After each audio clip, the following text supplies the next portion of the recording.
Hi, in this video we are going to see the CRM project, which is we are going to develop in the Django framework. So here we are going to cover all the basic things which is required for any website. So let me show you the agenda. See, here we have this 14 point. We are going to cover all these 14 point in this video. For example, first we will see how we can create the Django project. Then we will see how we can create the login page, logout page, registration page, fetch record, delete record, insert record, update record. Then we will see how we can import and export the data in the Django project in different file format such as CSV, Excel, JSON. Then we will see how we can upload the image file in the Django. After that, we are going to see how we can do the email verification of the user at the time of user creation, or you can say registration. After that, we are going to see the forget password functionality, and at last we are going to see the change password functionality. So all these basic things we are going to develop in this project. So before going to start, like and subscribe.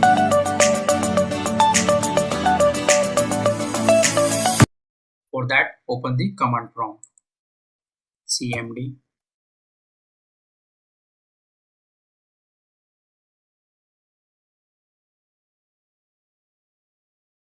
I want to create one empty folder over the desktop. For that, I need to navigate to the desktop location. So for that, cd, then desktop. Now I'm inside the desktop location. Here I want to create one empty folder for my Django project. So to command the create the empty folder, mkdir. This is stand for make directory. Then we need to provide the directory name, what we want to give. For that, I'm giving Django CRM project. Enter. If you go to the desktop, here you can see one Django CRM project empty folder is created. So let me close this one. Then again go to the command prompt. Then our next step to install the virtual environment. So it is highly recommended to create the Django project inside the virtual project, because when you create multiple Django project in the same system and same environment, there might be chance they affect each other because of version issue and some other issue. So I will recommend you, before going to start Django project, first create the virtual environment for that particular Django project. So before going to create the virtual environment, we need to install the virtual environment. Then to install the virtual environment, we have a command pip install, then virtual env. This is the command to install the virtual environment. Then enter. In my case, I have already installed the virtual environment. Because of that only it's showing requirement already satisfied. In your case, if you are installing the first time, it will install all the required packages for the virtual environment. After installing the virtual environment, our next step to create the virtual environment. So to create the virtual environment, we have a command virtual env. Then we need to specify the virtual environment name. Here you can give any name. In my case, I am giving Gridi. In place of Gridi, you can give your name also, whatever you want. Then enter. Yeah, you can see created virtual environment. So after successfully creating the virtual environment, we need to activate this virtual environment. For that, we need to go to the script location, which is inside your virtual environment. For that, go to cd, then whatever your virtual environment name. In my case, this is Gridi. Then type Gridi. Then after that, go inside the script, which is inside the Gridi. So type cd, then script.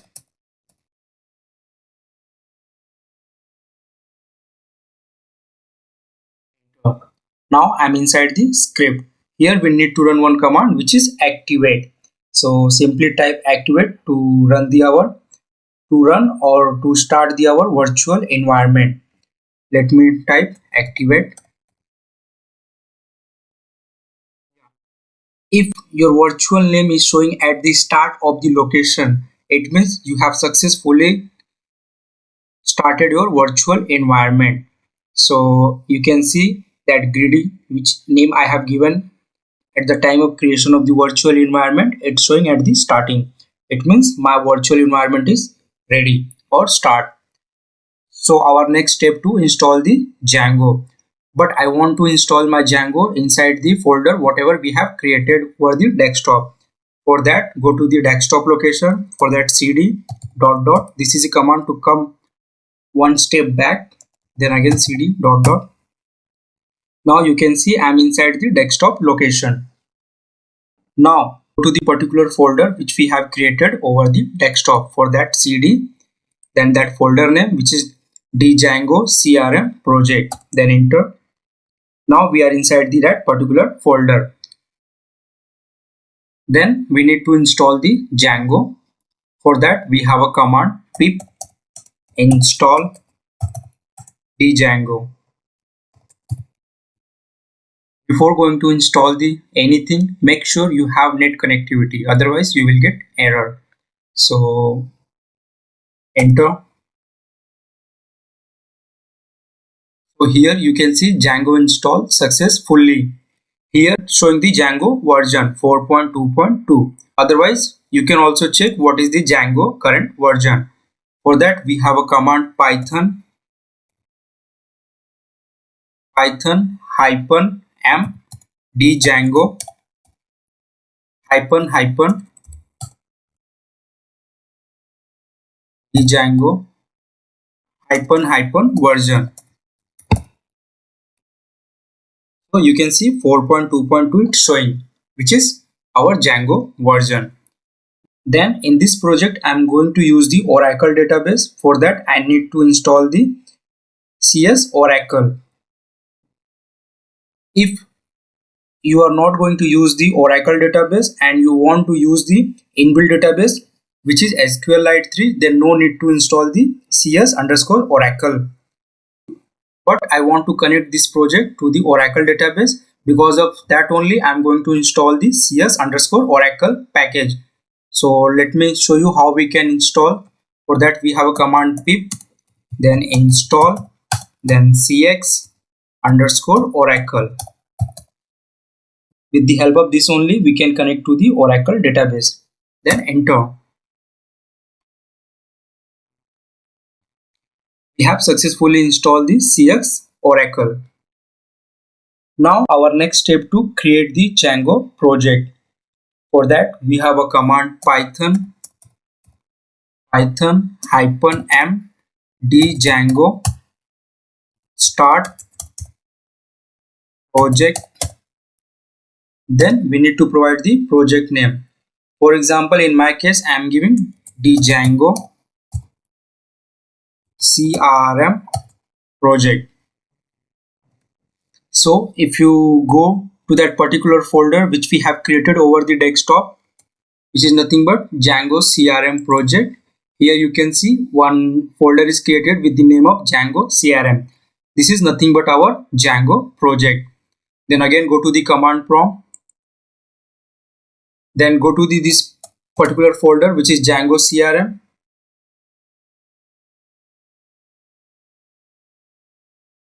Now I'm going to create the application for our project.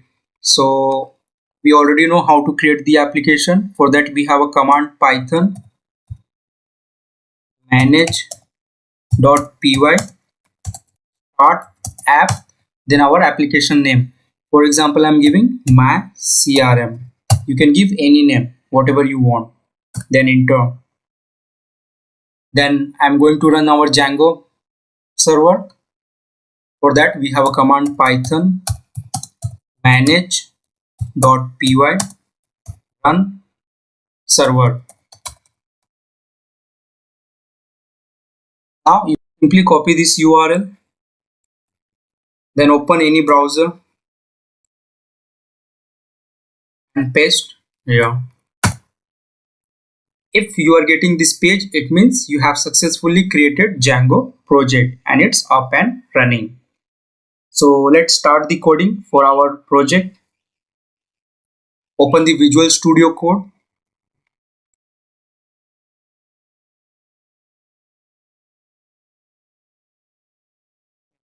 Close this one. Our project is showing here. If it is not showing, then go to the file, then open folder, then go to the particular location where you have created the project. So if you have remember, over the desktop I have created Django CRM project. You need to only select this folder and select folder. That's it. It will open here. Our next step to install our application inside the settings.py file. For that, open the settings.py file. Go in installed app. Here, if you remember, we need to install our or register our application name. So in my case, it's my CRM. Control S. Then after that, I have already told I am going to use the Oracle database. For that, I need to configure the database credential inside the database. So simply remove this one, because I'm not going to use the SQLite 3, which is default database. See, if you are not going to use the Oracle database and you want to use the SQLite 3 database, then you don't need to do anything or any configuration here. But as I told, in my case, I'm going to connect with the Oracle database. For that, inside the database, we need to mention our database credential. For that, you can open your SQL developer, go to the desktop, then open your SQL developer. It will take few minutes, so please wait.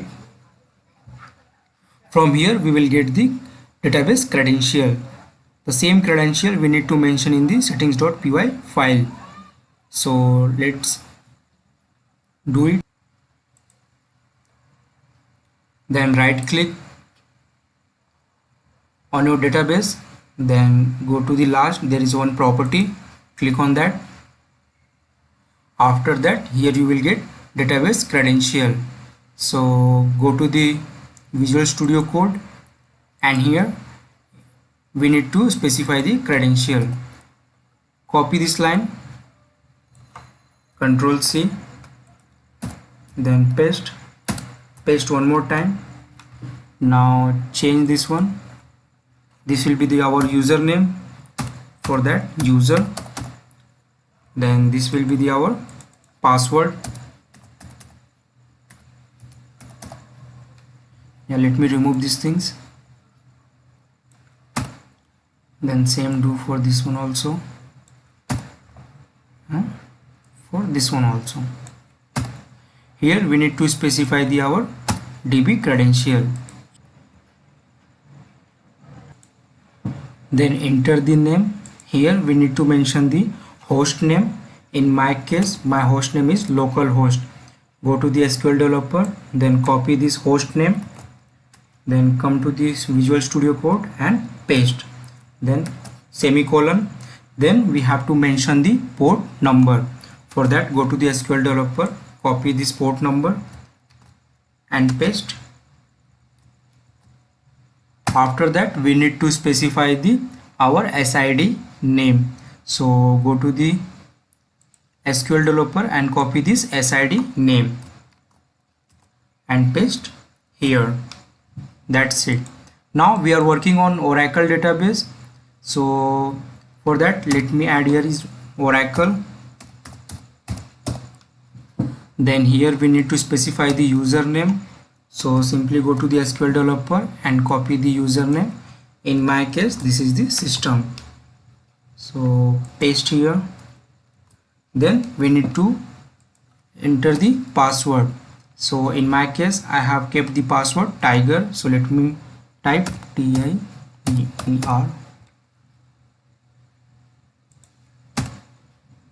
Yeah, that's it. Then Control S to save the project. After then press Control C to terminate the current execution of the project.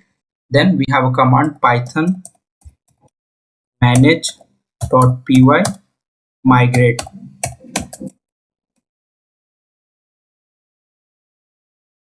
If you are not getting any error after running this migrate command, it means you have successfully connected your Oracle database with the Django project.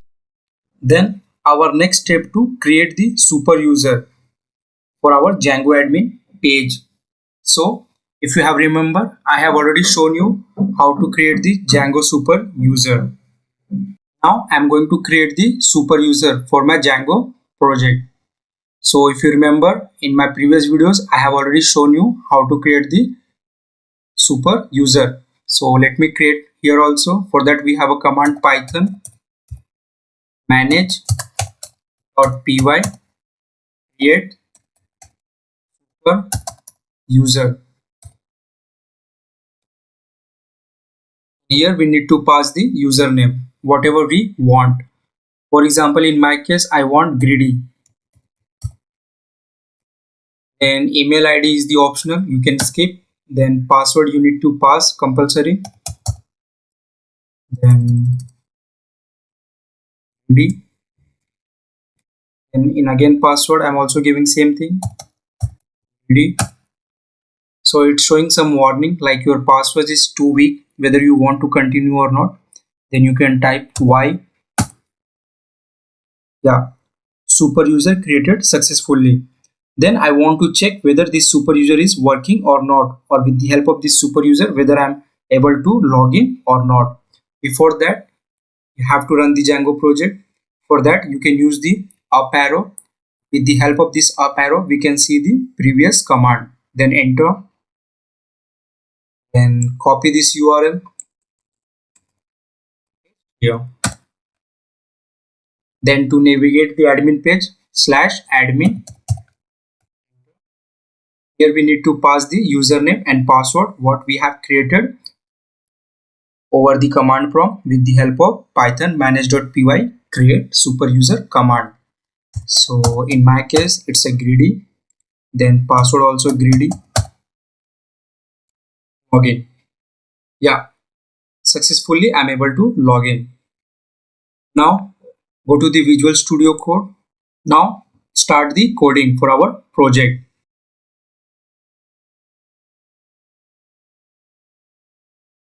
For that, inside the my CRM, I'm going to create the HTML files inside the templates. So I hope you already know how to create the templates. And anyhow, I'm going to develop this project from the crash only. So even if you don't know the basic concept of the Django also, you can continue this video because I'm going to cover from the scratch. So for the HTML pages, we required one template folder. So let me create the template folder. So if you remember previously we are creating the template folder inside the project. But in this case, I'm going to create the templates folder inside the application level. So click on your application name. In my case, this is my CRM.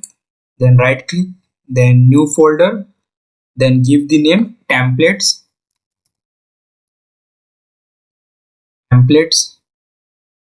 And the name should be same. All the spelling should be same only. Otherwise, you will get error. This is the inbuilt name. Just templates. Enter. Then inside the templates, I'm going to create my HTML files, whatever we required. So first, I'm going to create the base.html page. For that, new file, then base.html. Then second file I required home.html. For that same, click on templates, then new file, then give the name home.html.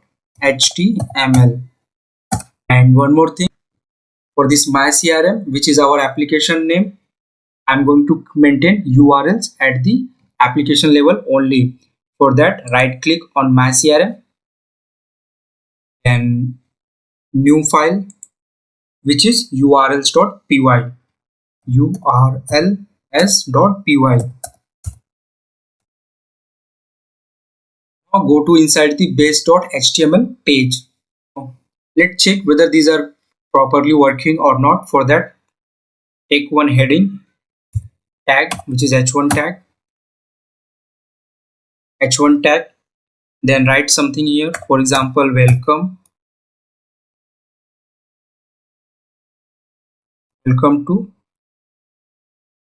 to base page.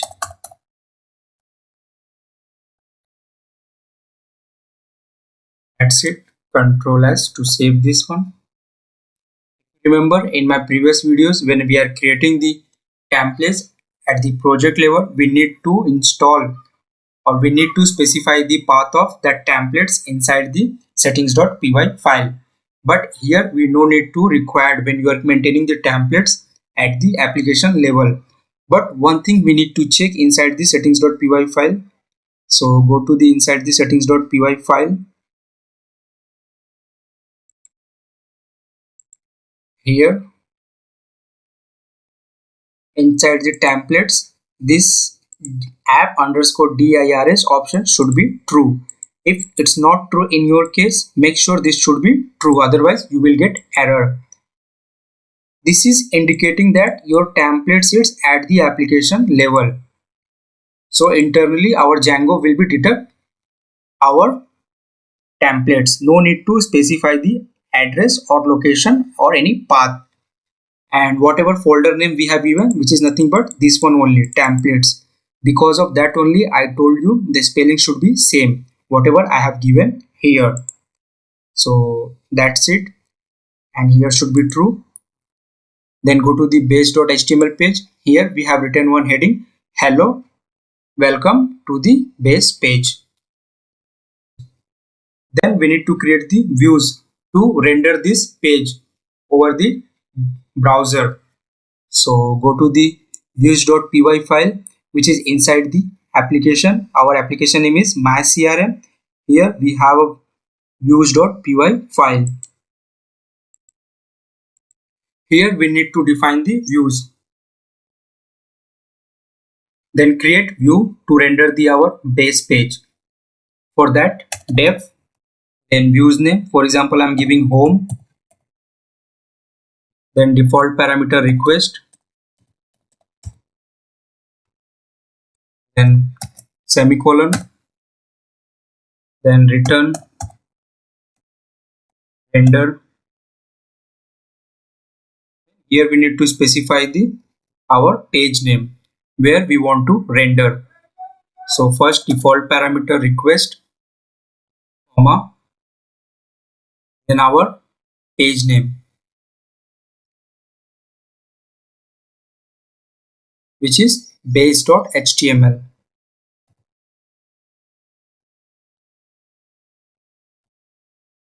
That's it. Control S.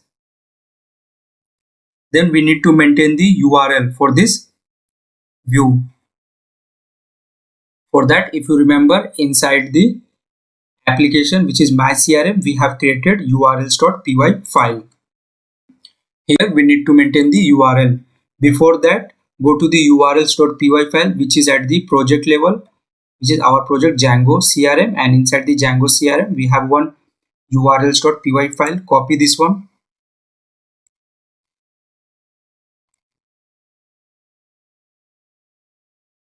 and paste in urls.py file, which is our application level.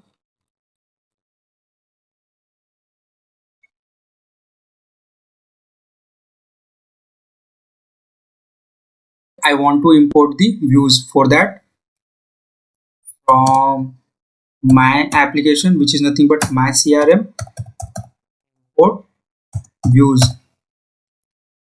That's it. Blank views dot our views name. So if you remember, inside the views.py file we have given name, which is home. Simply copy this one, then come to the urls.py file and paste here and remove this one. Here we have kept blank. It means when we are not passing any URL, it should redirect to the home page. And give name to this link. That name equals to home. Here you can write whatever you want to write. This is nothing but simply name of this URL. In future we are going to use this one. Control S. Yeah, done. Then we need to maintain the urls.py file which is at the project level. Here also we need to first import the views. For that, from my CRM, which is nothing but application name, import views. That's it. And here we need to specify the location up to urls.py file which is inside the application. HTML. Then here we need to specify the application name which is in my case my CRM. Simply copy this one and paste here. Then one more thing, here I need to import the include. Then remove this one and type include. Then inside the round bracket I need to write the location of the my urls.py file which is inside the my application, which is nothing but my CRM. So in my CRM dot urls, this is the complete location or address of the urls.py file which is inside the my CRM dot urls. See, inside the my CRM we have a file urls dot py. That's it. Control S and run the Django server. For that, go to the command prompt. Here name equals to home is not defined, and we are getting errors inside the urls.py file which is inside the my CRM. urls.py file, this should be inside the single quote. That's it. Control S, then go to the command prompt. Yeah, it's running successfully. Simply copy this URL, go to the browser and paste here. Then type /my CRM. Welcome to the base page. Yeah, it means we have successfully connected our templates to the Django project, or you can see we have successfully connected our HTML page to the Django. So let me show you hereafter what we have created. One empty folder over the desktop with the help of mkdir command. After that we have installed the virtual environment. Then we have created the virtual environment. After that we have activated that virtual environment. After that we have navigated inside that empty folder what we have created over the desktop. Inside that folder we have installed the Django. For that we have used the command pip install Django. Then here the command to check the Django version also, which is python-m Django version. After that I have told you I'm going to connect this project with the Oracle database. For that I have used this command to install the CS Oracle. With the help of this package we can connect to the Oracle database. After installing the CS_Oracle packages, I have created one Django project. The command to create the Django project is python-m Django start project, then Django CRM. This Django CRM is nothing but our project name. In place of Django CRM, you can give any name. After that, we have navigated to that particular location, which is Django CRM. Then we have created one application. For that, we have a command python manage.py start app, then application name. Here you can give any name, whatever you want. After that, we have run our Django project. After successfully creating the Django project, our next step to install the application inside the installed app. So if you remember, our application name is my app, my CRM, which we need to register or install inside the install app, which is inside the settings.py file. After that, we have provide the DB credential inside the database, which is inside the settings.py file. So if you have remember all these steps we have did inside the settings.py file. After that, we need to run one migrate command to check whether our database is connected or not. After running this command, if you are not getting any error, it means you have successfully connected your Oracle database to the Django project. After that, we have created one super user. To create the super user, we have a command python manage.py create super user.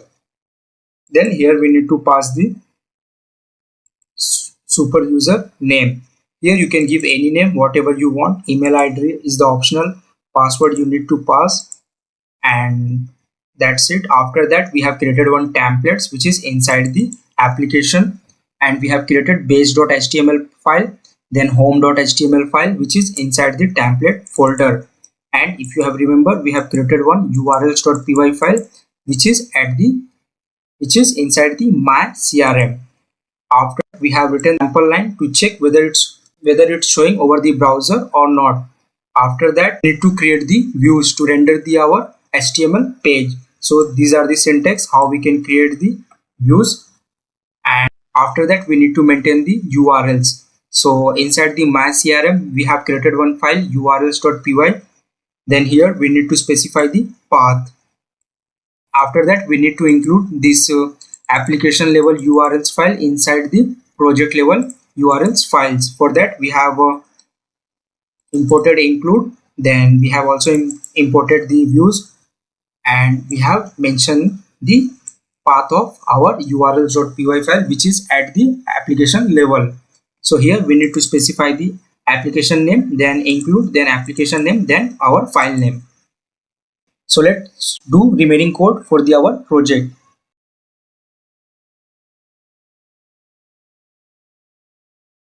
Now I'm going to add the bootstrap to this page. For that, open the new tab and type getbootstrap.com, then enter. Then here go to the docs, then inside the docs, inside the introduction, we have a link. Either you can copy the CDN link or you can directly copy the code of bootstrap. So to copy the bootstrap code, simply click here, then go to the Visual Studio Code, and inside the base.html paste it. That's it. This is how we can add the bootstrap to the our Django project. Then let me modify this one as per my requirement.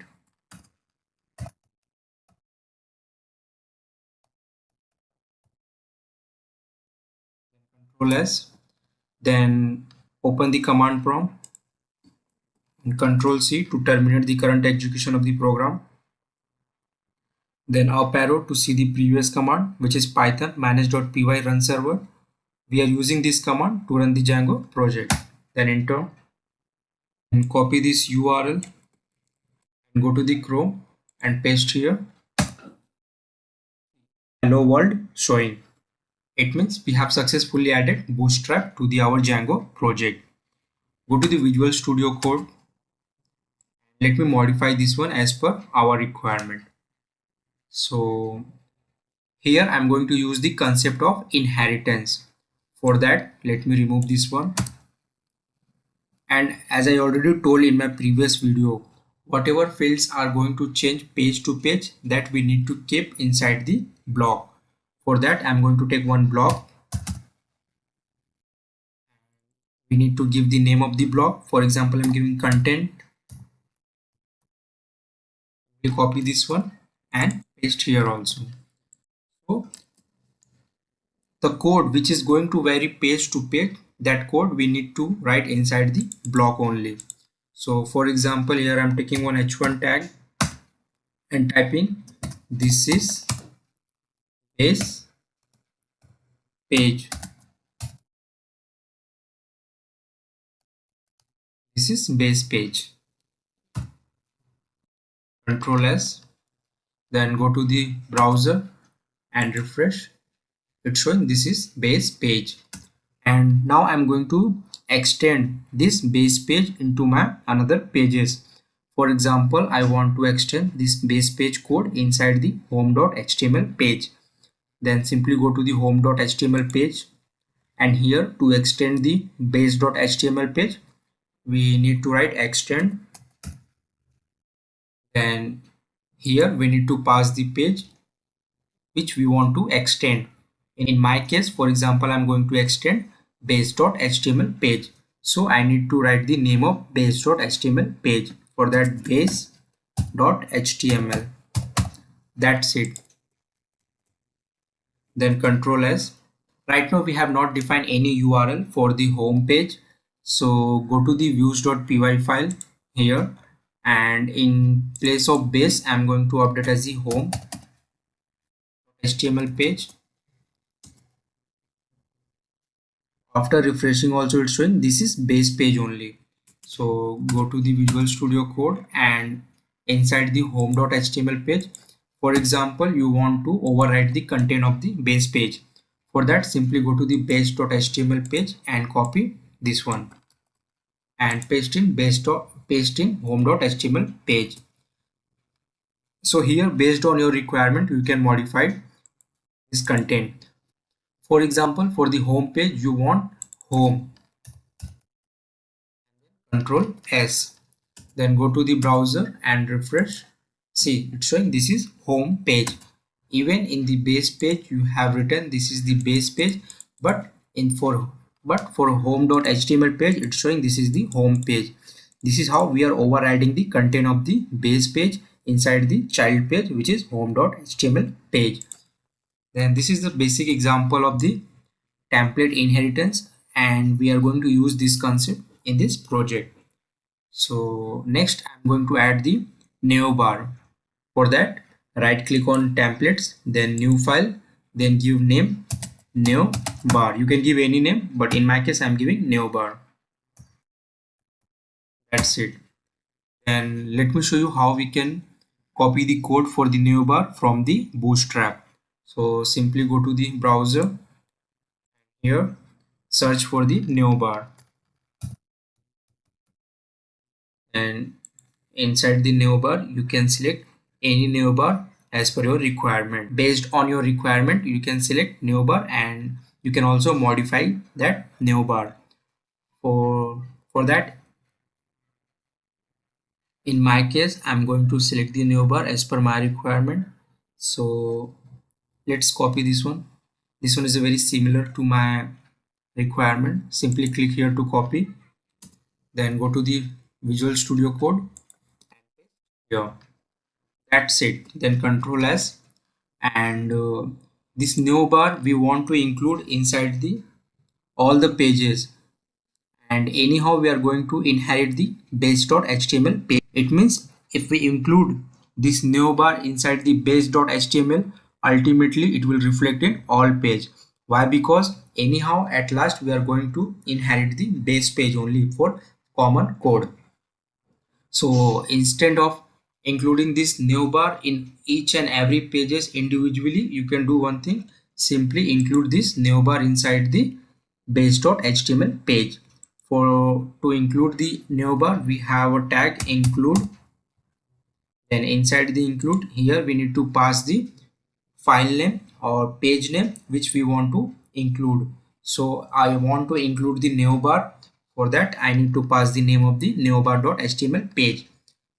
Whatever name you have given to the file in which you are using the navbar code, that name you need to pass here. So let me pass navbar.html. That's it. Control S, then open the Chrome, then go to here and refresh the browser. Here we are getting some error like navbar.html. One second, let me check. One second, it should be navbar. That's it. Control S, then refresh this one. Yeah, see, new bar is showing. Now I'm going to modify this new bar as per my requirement. For that, go to the Visual Studio Code, and here inside the newbar.html page, for example, if you see in the browser here showing newbar home features pricing and disabled, but I don't want this thing. So based on my requirement I can modify these things. So let me modify. In place of new bar I want my brand name or whatever you want to show. For example, I want to show my project name, which is Django CRM. Then control S, and for example, I don't want these things, the features, pricing, disabled, so remove it. Then control S, then go to the browser and refresh. See, Django CRM and home is showing. Right now these things is not working, no link is associated with these things. So first let me change the color of the navbar. For that, go to the navbar, and here just remove this one. I don't want this one. Then simply to change the color of the navbar, you can type, for example, I want to change to background black. For that, bg underscore dark, control S, then refresh. Yeah, our navbar color is changed, but this content is not visible properly. So let me change the color of this content also. For that, here take text dash bg dark, this one, and do the same for the home also. That's it. Then refresh. Based on your requirement, you can choose any navbar, or you can modify it as per your requirement. If you see the documentation for the navbar, here you will get different navbar option. So based on your requirement, you can choose anyone. So we have seen how we have added the bootstrap to the Django project, and we have seen how we have added navbar to the Django project.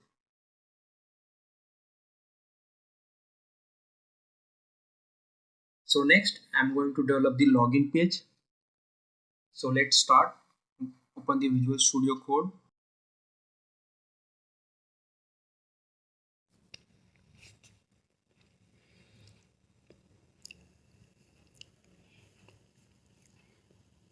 Go to the home page and modify this home.html page. In place of this is home page, I want login. So remove this one and type login. Then take one form tag and type URL, and here we need to pass the name of the URL which we have given inside the urls.py file. That's it. Then take CSRF token, because without CRF token you cannot able to submit your data in the Django form. Then take input fields for our username and password, and class equals to form control. This is bootstrap class, and in place of name I'm taking username, and I don't require ID, and placeholder I'm taking username. Then same, copy this one and paste for the password also. Then in place of username type password, and for the placeholder also password. And I want this is mandatory, for that take required field. Go to the browser and refresh. Yeah, our field is showing. Let me add one login button. For that, type button, and button value should be login, and take bootstrap class which is form control to add the style to this button, and button color should be secondary. As per your requirement, you can choose anyone. In my case, I'm taking secondary. That's it. Go to the browser and refresh. Yeah, button is showing. But let me add some space between the fields. For that, take one br tag which is break line. For that, br, take one more br tag. That's it. Go to the browser and refresh. Yeah, you can see space is added between the input fields. Now let me move this field in the middle. For that, go to the Visual Studio Code and take one div class, and in div class we will define the size of the column. This is because we want our text in the middle. For that, div, then in div we need to define the column size. In my case, I'm taking 4, column size 4, then offset equals to offset 4. That's it. Go to the browser and refresh. Yeah, you can see our login form came in middle. Now next we need to define the functionality for the login button. For that, go to the views.py file, and here we need to define the functionality to the our login button. If request.method equals to post, if request.method equals to post, type post. This should be in capital. Then take one variable username, and in this variable I am going to store the field what we are going to enter over the browser. So username equals to request.post, then copy this one and paste. For the password also copy this one and paste below, and in place of username type password. And in these fields we are going to capture the field which is we are going to store or we are going to enter over the browser. See, in the home.html page we have taken username. That username we need to enter here, and same for the password also. These fields user going to be enter at the time of login, so we are going to capture that field and store in this variable which is username and password. After that I'm going to validate whether it is valid or not. For that, user equals to authenticate, users equal to authenticate. This authenticate, it's a predefined by the Django. Then default parameter request, then I'm going to pass this username and password. This will be validated by the authenticated function which is provided by the Django. So username equals to username and password equals to password. That's it. If user is not none, it means if user is returning something, then I want to log in. For that I'm writing if user is not none, then login. This login is the inbuilt function which is provided by the Django. So type as it is login, then default parameter request comma user. But before going to use this inbuilt login function, we need to import this login from the Django. For that, go to the up, and here we need to first import the login. After the importing the login, I am importing the message also because I want to display some message after login the form or after going to the login page. And then type message dot success, then default parameter request comma whatever message you want to display after the login. Then for example, I want to display you have logged successfully. After that I want to redirect to the home page. For that, first import the redirect comma redirect, then come below, copy this one and come below and type return, because after login I want to redirect to the home page. For that, return, then redirect. Then here we need to specify the URL where we want to redirect, or we need to specify the URL of the page. For example, here we have given name equals to home, then simply we need to type that home. That's it. It means after login it will redirect to the home page. Then else it means if user is not a valid or it not returning anything, at that time I want to display some another message like we couldn't found your account or user is not a valid, that kind of message. Yeah, that's it. Then I want to redirect to the home page only, because if you remember we are using the home page as a login page only. So even if user is not valid, I want to return to the login page only, so that he can log in with the valid user. Then if request is not a post, then it will go to the else part. And if request is not a post, it means user have not entered any data. So then also I want to move to the home page only. So it means he is going to be enter the username and password, he is not entered. Then also I want to redirect to the home page only. So now our code is done for the login page. So if you see, first we have checked whether it's a post method or not. If it is a post, then we have taken username and password from that post request and we have validated with the help of authenticated. Then we have checked whether it's returning anything or not.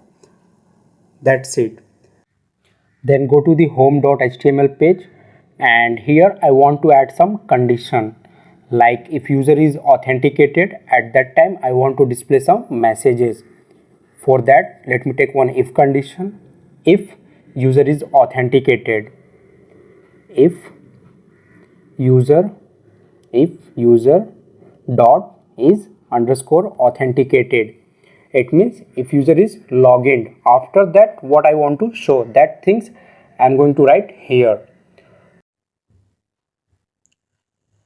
Take one h1 tag and type welcome to the home page, or whatever you want to display once the user login. So welcome to home page. Then this message will show to the browser only when the user is login. Without login, he will not able to see this message.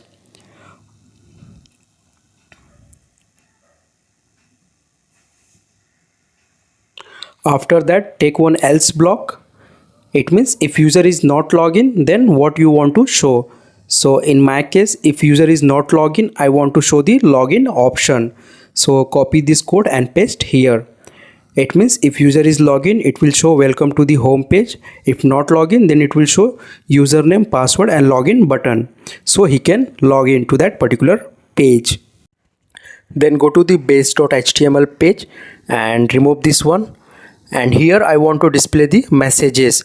If you remember, we have written one message function inside the views.py file. So if messages, then go to the views.py file. See, here we have taken messages function.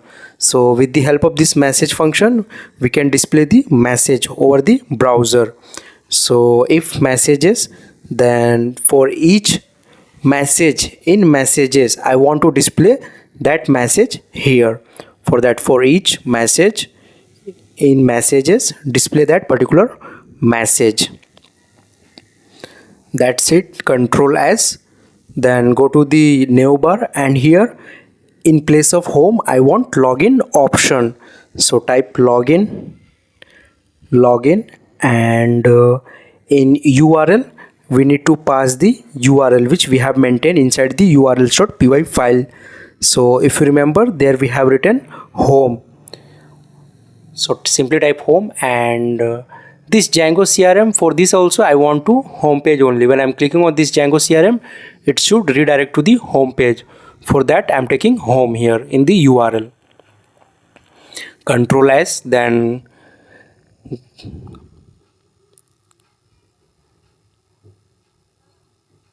go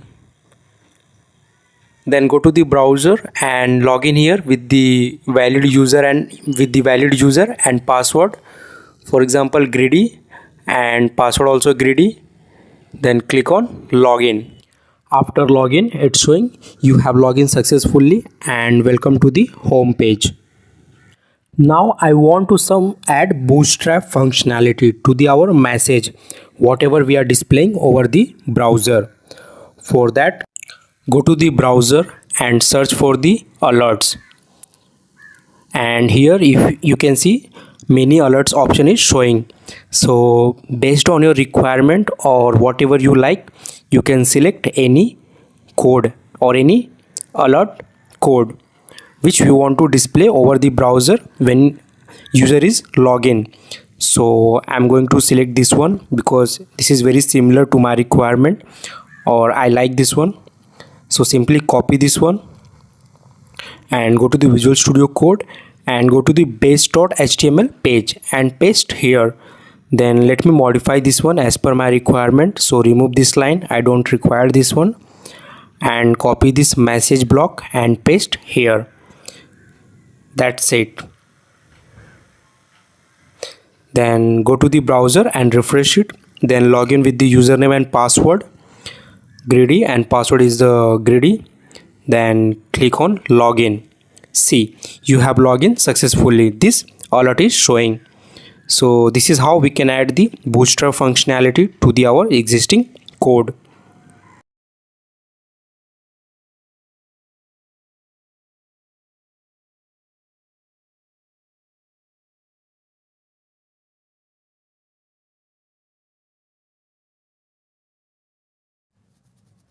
Go to the Visual Studio Code and copy this line and paste here, and in place of login write logout. Then go to the browser and refresh. Yeah, here you can see logout option is showing, but after login only logout button should be displayed. For that, go to the Visual Studio Code, and after login only I want to show the logout button. For that, I'm going to take one if block, and in if block I will check if user is authenticated, then only it should display the logout button. For that, simply copy this one. If user is authenticated, copy this one and paste here.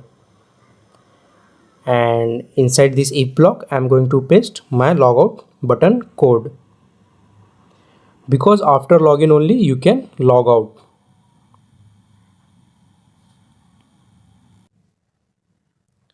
Let me close this if, and here take one else block, because after if not login, then it should redirect to the login option. Then go to the browser and refresh. Yeah, here you can see logout option is showing. Let me log out and then check what option is showing. For that, go to the admin page, type /admin to navigate the admin page, and log out from here. Then let's check what option is showing on the home page. So for that, go to the home page. Yeah, here you can see login option is showing because we have log out. Then let me log in with my user ID and password. Then click on login button. See, after login it's showing logout option. This is the correct format. So now I'm going to write the view function for the logout button. Go to the views.py file, and here we need to define the view function for our logout button or URL. So for that, first let me define one comment logout function,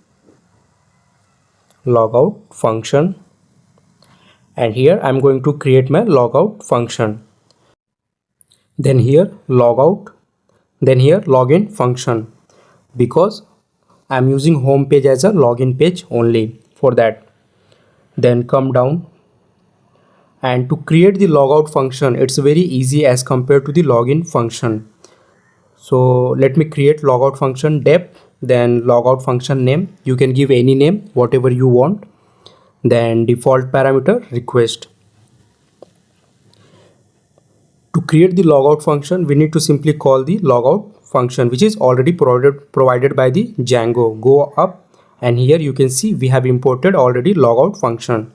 Simply copy and paste here and type request as a parameter. Then after logout, I want to display some messages. For that, copy this message block and paste below. And let me modify this one as per my requirement. So one second. Yeah, after that, go to the urls.py file, because we need to maintain the URLs for our views. For that, copy this line and paste here and modify this one. For example, here logout, and after that go to the views.py file to copy the views name and paste inside the urls.py file. Then we need to give the name to this URL. So in my case I am giving logout. You can give any name whatever you want. Then go to the navbar page, and inside the logout URL we need to map this name which is we have given inside the urls.py file. Then refresh the browser. Yeah, click on logout. See, you have been logout successfully. It means our logout function is working. Let me log in with the random user and check whether it's throwing any error or not.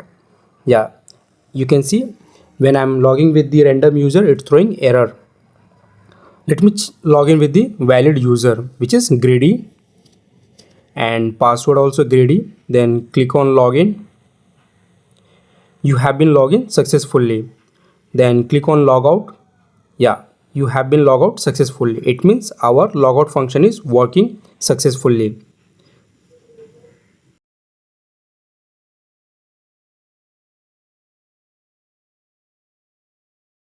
Let's create the form. Go to the Visual Studio Code, and inside the application create one empty file which is forms.py file. Forms.py file.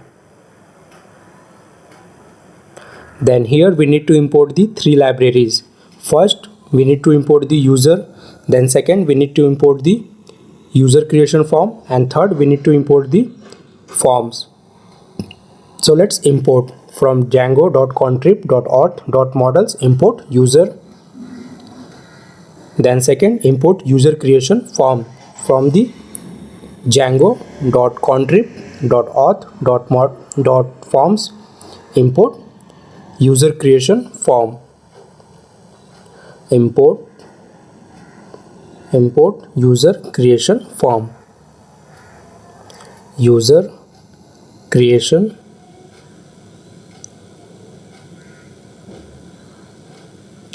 form. Then next we need to import the forms.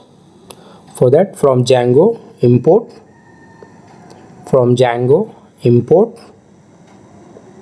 forms.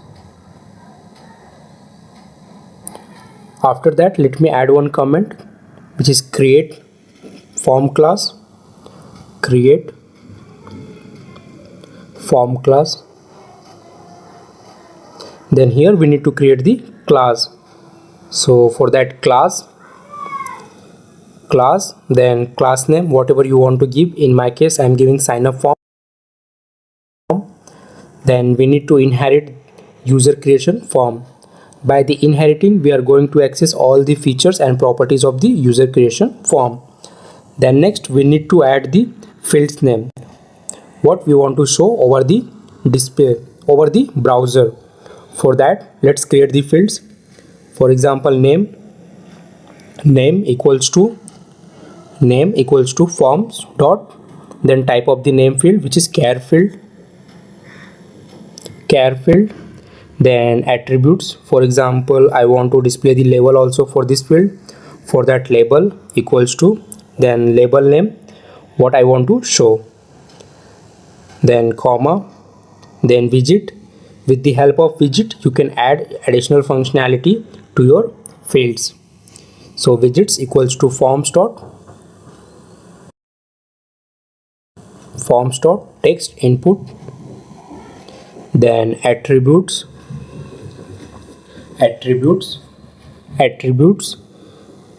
class. Copy this one and paste and modify this one as per our requirement. Next field will be email. Then field type which is also email field. Then label also we need to change, which is email address. Then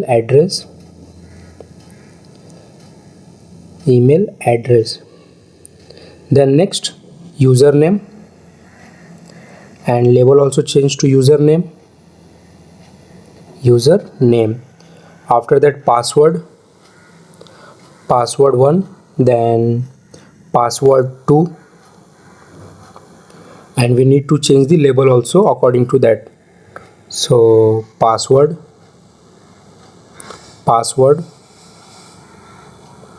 then confirm password,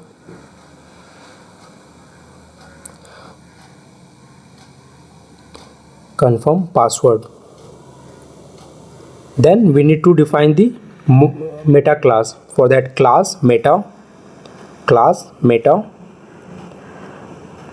After that, we need to define the model name. So model equals to model name. So our model name is user, then fields.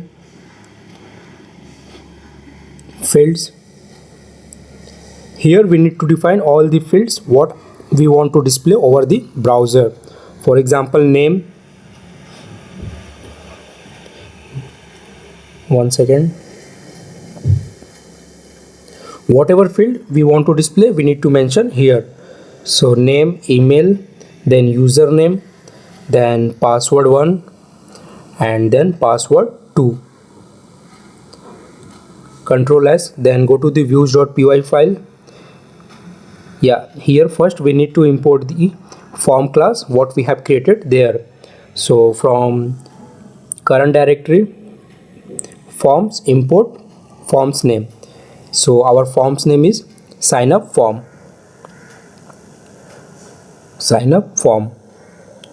Then here we need to define the view for our sign up page. So come down and create one function for our sign up page. So def register underscore user, then default parameter request, then come down, then forms equals to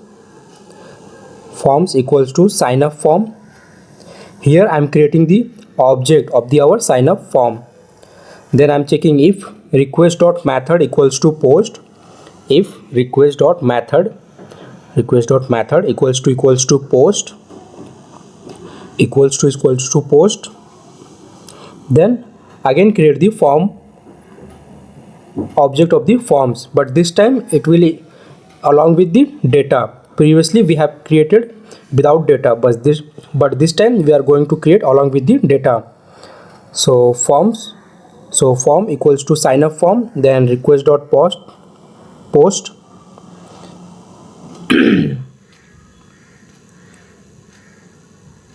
Let me arrange.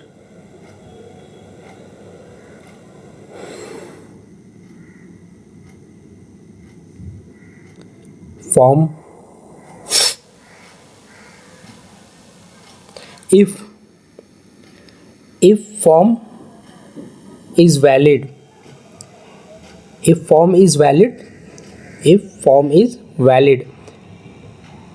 then form dot save. Here I am checking if the form data is valid, then I need to save this form. So for that we have a function save, and after that I want to display some message. For that, copy paste this one and modified as per your requirement. So let me modify this message, change this one, you have successfully registered, and after that it will redirect to home page. Else, when data is not valid, then it will go to the else part. For that, else, then copy the above message, copy this one and paste below, and let me change this one. It will redirect to the register page, and change the message also, change this one, like you have not entered correct data for registration.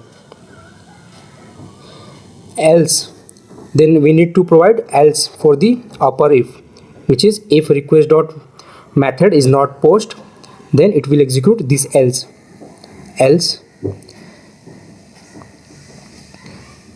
return this blank form. It means user have not entered anything, he has visited sign up page, and up to this point he have not entered anything. At that time it will return to the blank page. Copy this one and paste here, and we want to render to the register.html page. This page we need to create along with the blank form page. So form,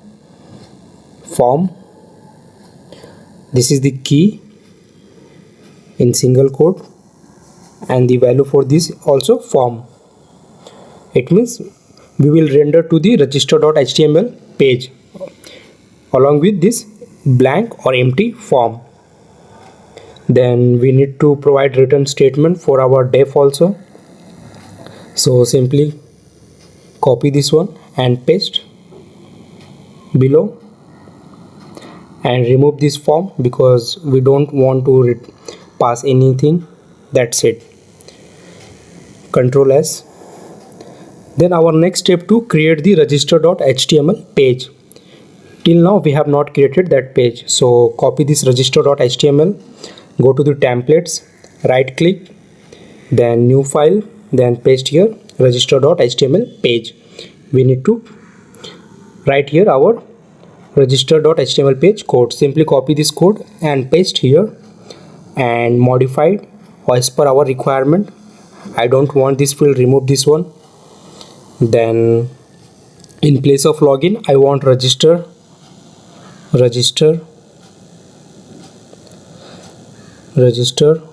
then I don't want this URL also because this is for home page, so remove this one.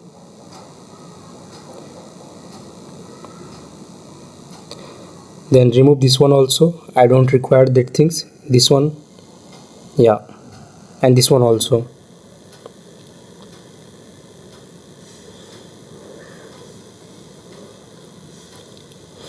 Now go to the new bar and copy this line, copy this one and paste here, and I'm going to modify this one for register.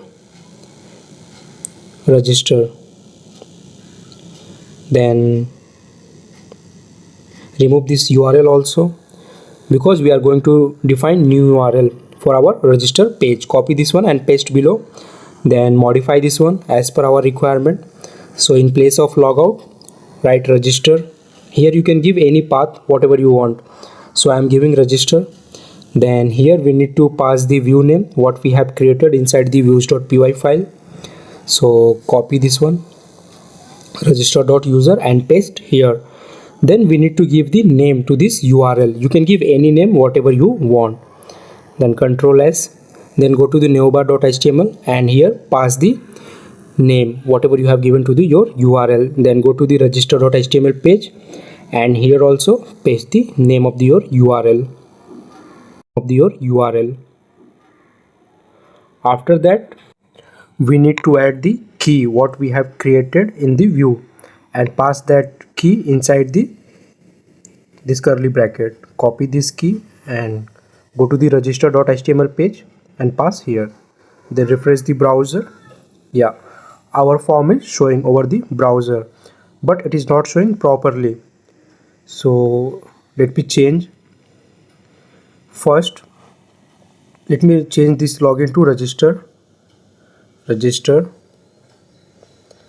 Then go to the forms.py file, and here we have did one spelling mistake. Here class should be form control, not from control. We have did one spelling mistake, so let me change this one and do for the email also, then for remaining also password and password 1.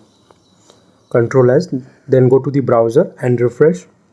Yeah, here you can see our form is loaded successfully. So let me add one user, for example Sitaram. Then copy this one and paste below and give the email address @gmail.com. then username, then password. After that confirm password, then click on register. You have successfully registered. It means our register page is working.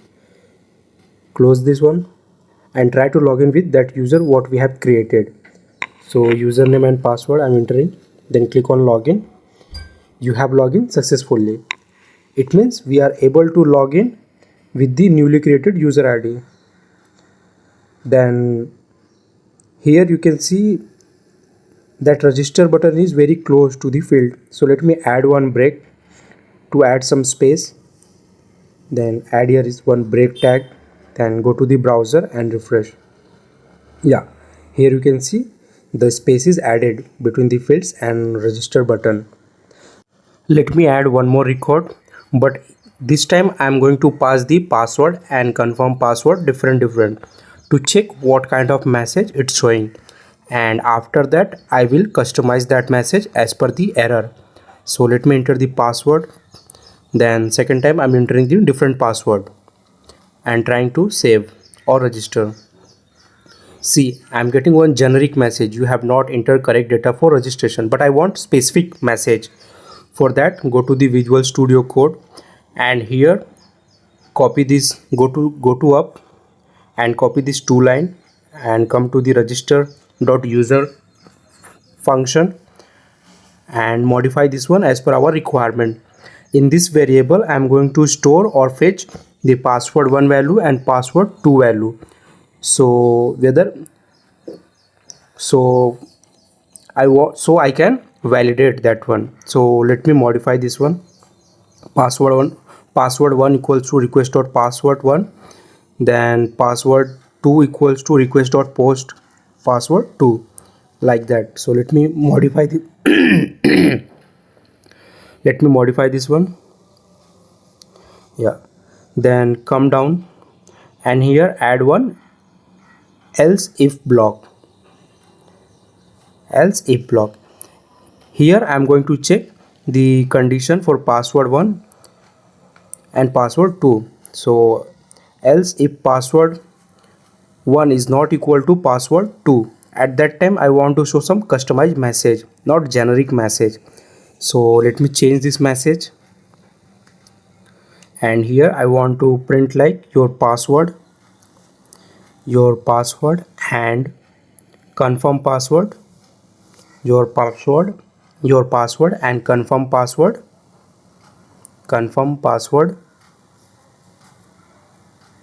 are not same. That's it. Then Control S to save this one and go to the browser and try to log in with the invalid password and confirm password or different. So your password and confirm password are not same, like that you are getting the customized pop-up message. Let me close this pop-up message, and if you observe one point, our password and password confirm both are visible. It is highly recommended to your password and confirm password should not visible. For that, go to the Visual Studio Code, then inside the forms.py file, here we need to change the our widget. So in place of text input we need to add password input. That's it. Then refresh and try to enter the password. See, now it's not visible. Then same if you observe for the our login page, here also our password is visible. So this one also we need to make the dot form. For that, go to the home.html page and in place of text type enter password. That's it. Then refresh and try to log in. See, here also our password is going to convert into dot form. Now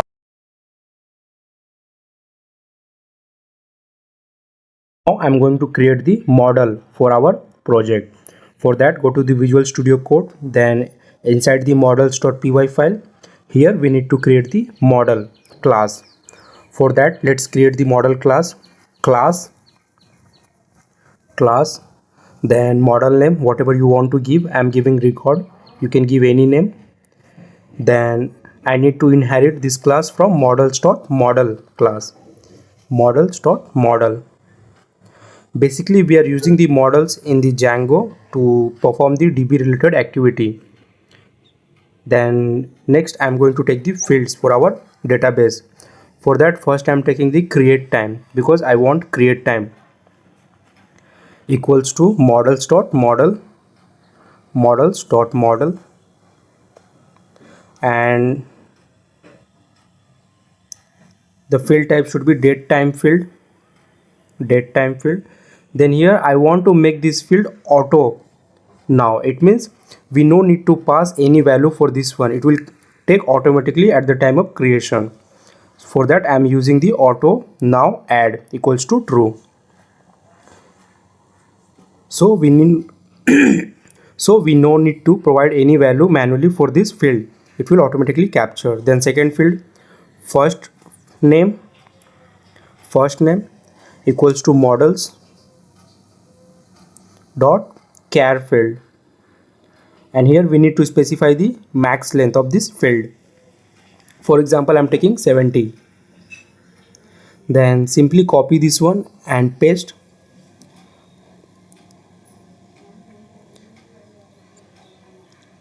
One more time.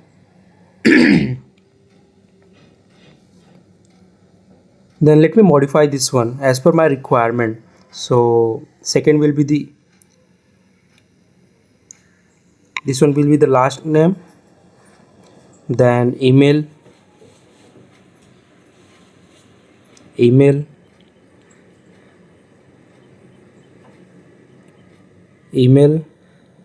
then password, then phone number, after that city, then state, then control S, and after that we need to register this model inside the admins.py file. So let's register this models in the admins.py file. For that admin.site.register, and here we need to pass the name of our model. So if you remember, our model name is record. Go to the models.py file and copy this name and paste inside the admins.py file. Then here we need to create one admin class. This admin class is basically we are going to use for the display all the fields whatever we want to show. For that, create one admin class, then record. You can give any name for this admin class whatever you want, but we need to inherit this class from admin.model. Then below here type list display, and we need to specify all the fields whatever we want to display over the browser or to the Django admin page. For that, specify the fields name. So simply copy this one and paste. Copy this entire thing from the models.py file and go to the admins.py file and specify all the fields name one by one here. So first, for example, created at. For example, I don't want created at.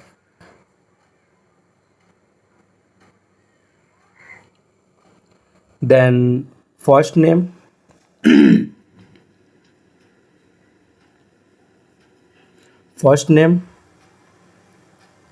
then last name, then email, after that phone number, then city, after that state. These all field I want to show. Because of that only I am mentioning all the field name here. Yeah, remove this one, control S. Then we need to register this model admin class also inside the admin.site register. So copy this one and paste below, and here copy this model admin class name and add here. That's it. Then control S.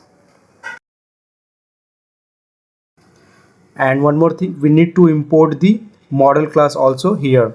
For that, from current directory models, import our model name whatever is. In my case this is record, otherwise you will get error. That's it. Then control S,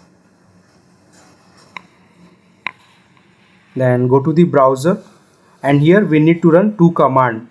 make migration and migrate. This make migration is used to generate the SQL query, and the migrate command is used to execute that query. So for that we have a command python manage.py make migration. With the help of this query we will generate the SQL query,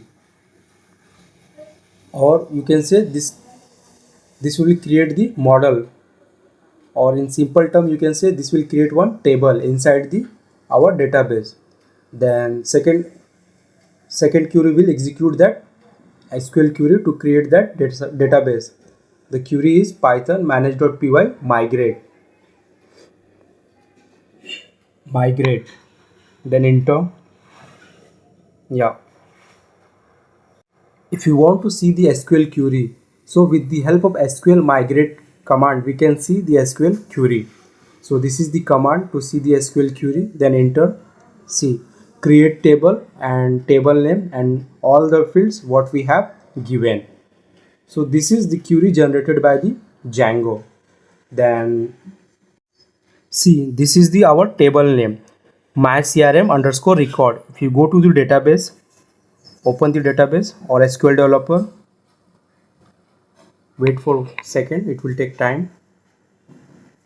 If you see, the same name table will be created inside the our Oracle database. So go to the our database, click here and search for the table name what we have created with the help of Django. So 1 second, it's loading.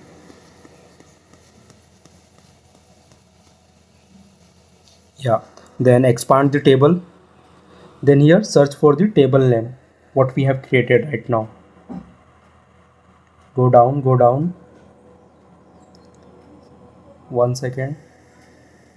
See, my CRM underscore record, this is the table we have created with the help of Django or migrate command, because migration command is used to generate the SQL query, and make migration command is used to generate the SQL query and migrate used to execute that query. Go to the command prompt and run the Django server again. For that we have a command python manage.py run server. Then go to the browser and go to the admin page. Then here log in with the username and password, which is Gridi, and password also is Gridi. Then log in. See, our records model is showing here. Click on that records and click on add record. From here we can add the record. See, all the fields what we have mentioned inside the models.py file are showing here. So let me try to add one record and check whether this record is successfully saving or not inside the SQL developer. So let's provide phone number, then city Mumbai,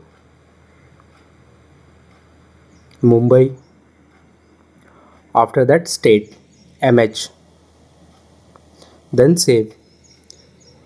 See, data is saved. Now go to the SQL developer and check whether this data is saved or not. Here right select query, select star from, then table name, then enter. See, whatever data we have entered, it's showing here. It means our data is getting saved.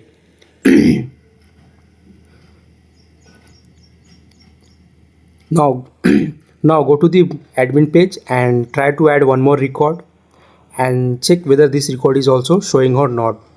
So last name Yadav, then email address kalpana@gmail.com, then phone number, then city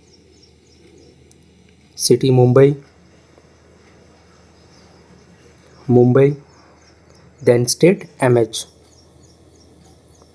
save. Then again go to the SQL developer and check. See, this record is also added successfully. It means we are able to save the data. See, all the fields whatever we have mentioned, it is displaying here.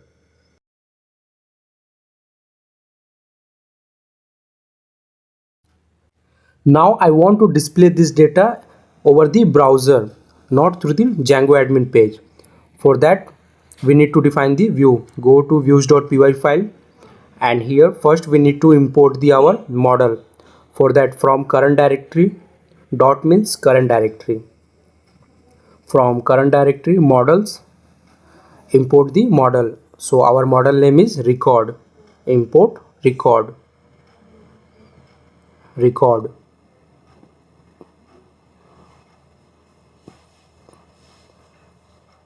Then inside the home function, write record, take one variable records equals to records equals to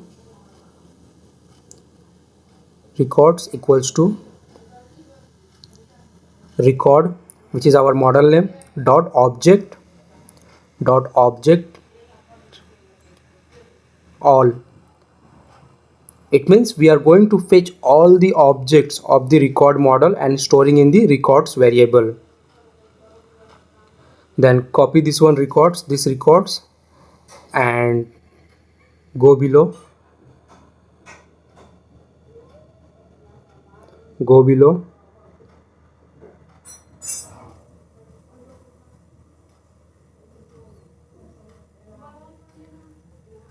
and pass to the home.html page.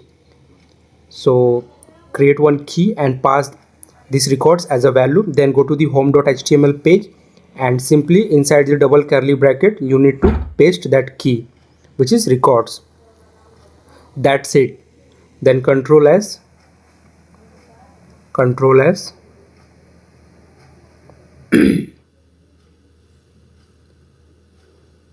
then go to the browser and login.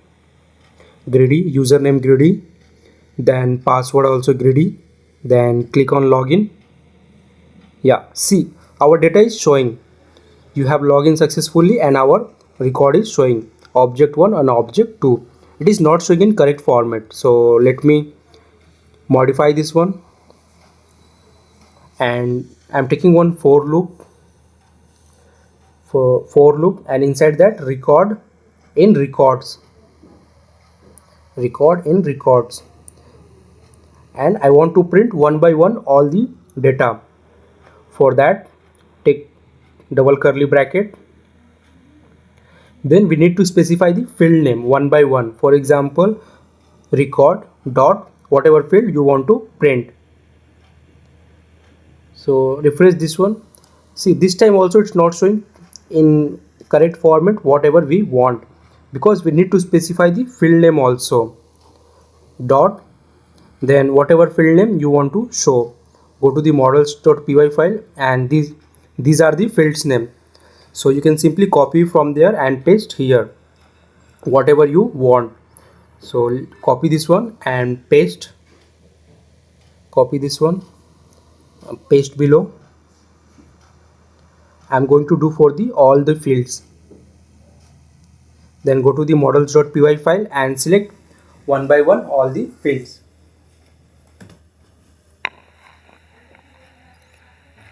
Then paste here. Then same for the email also. Email, then phone number,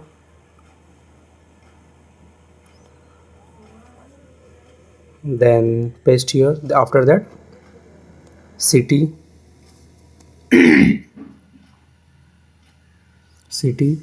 then copy one more time for the state and copy this state and paste here. That's it. Then control S and go to the browser and refresh. See, all the data is showing, but it is not showing in the table format. So we need to take one table tag to display the data in the proper table format. Go to the browser and search for the Bootstrap. From Bootstrap we will copy the code for the table. Search Bootstrap.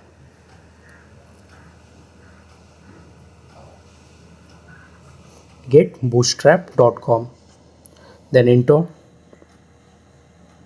then click on second link, and here you can search for the table. From here we will get ready-made code for our table, and based on our requirement we can select the table. So simply copy this one and copy this one and go to the Visual Studio Code and paste here, and let me modify this one as per my requirement. So first I want the table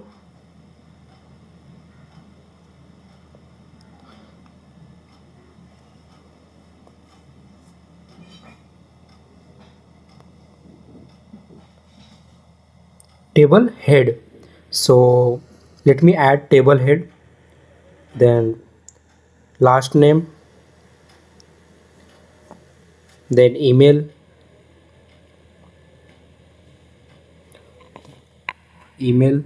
then copy this one and paste for the remaining also. After email, phone number,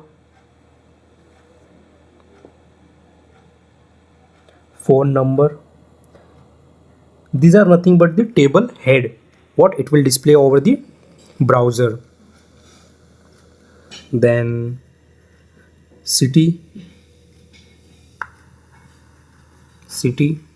after that state,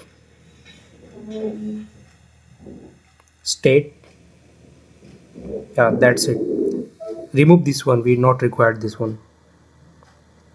Control S, then go to the browser and copy the remaining code. This is the code for the table data. Paste here, and here also we need to modify this one as per our requirement. So here we need to print actual value what we want to display. So copy this one and paste here, that's it. Same we need to do for the all. Then do for the first name,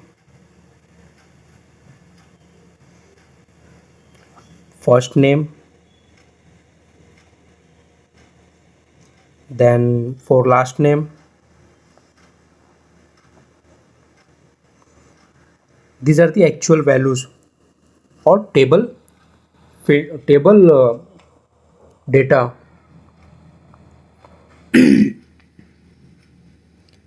Then do for the remaining also.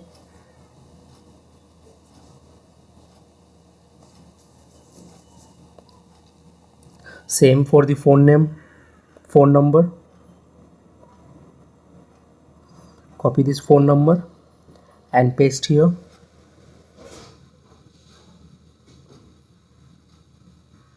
Then city, at last state.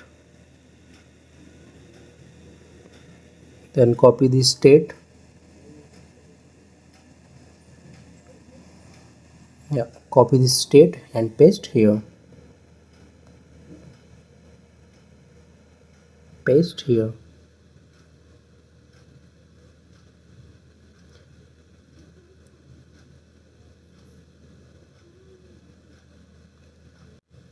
Go to the browser and copy the remaining code, which is closing tag code, and paste inside the homes.html page. Paste here. Let me arrange this one. Yeah, and we need to add some, and copy this for loop. Below we have one for loop that we need to add here. So go below and copy this one, this for loop, because we want to print the data in multiple time. If there is multiple time, then print data that number of time.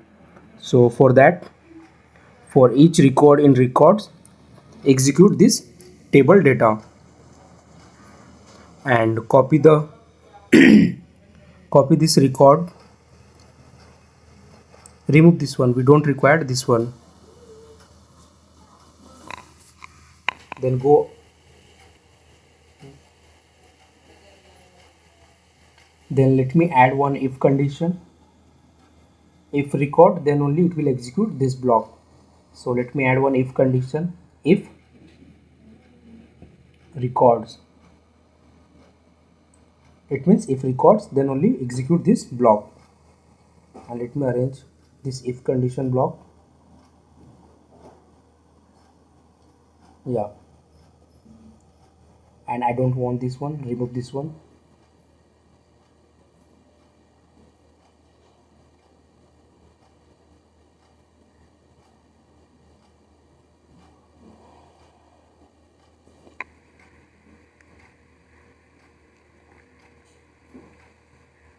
Let me arrange this one.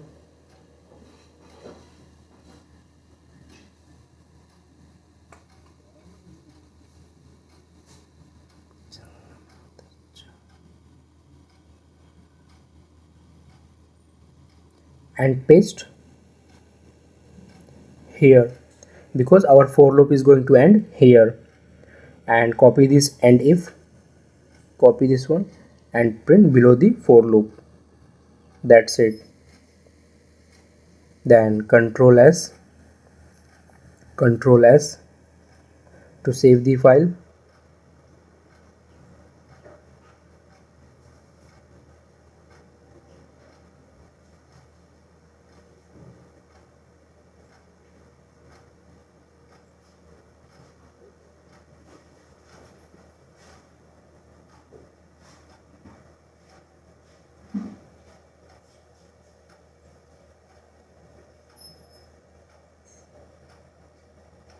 Now let me add one br tag to add some space between the fields.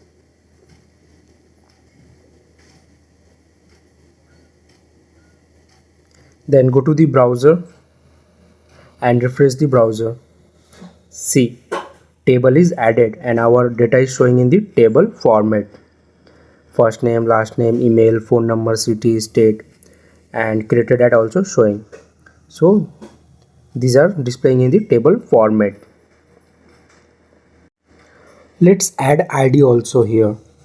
For that, go to the Visual Studio Code and inside the homes.html page, add one ID field also. Copy this one and paste above, and in place of created at, type ID. And below also we need to add the ID field. Come down and here we need to add the ID fields. For that, copy this one and paste above, and in place of created at, type ID. This ID is the inbuilt provided by the Django.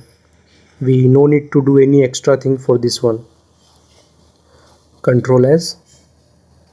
Then let me arrange this one second. Yeah, then Control S and go to the browser and refresh. See, ID column is also showing.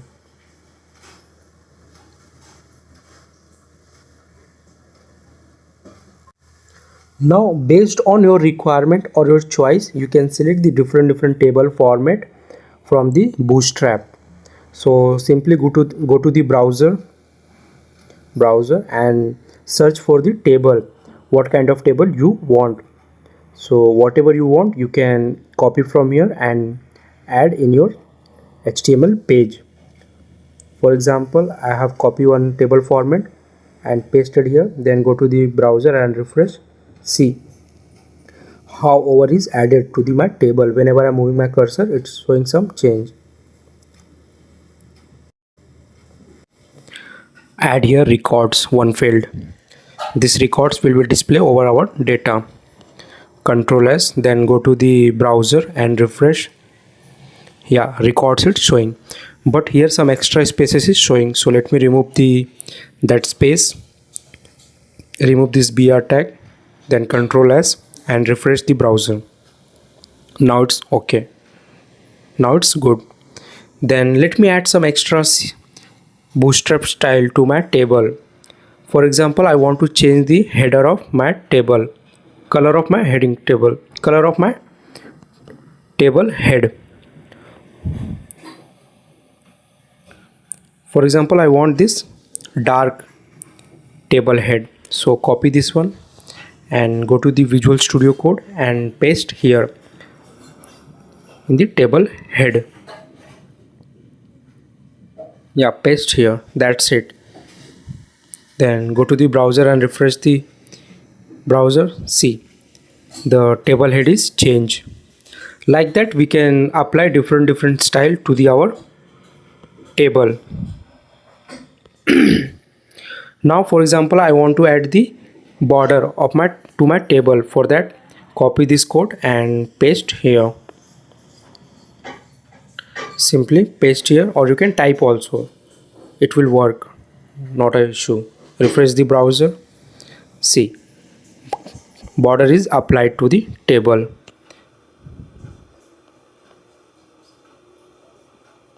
Remove this one, I don't require this one, it's not looking good. Then refresh the browser. 1 second.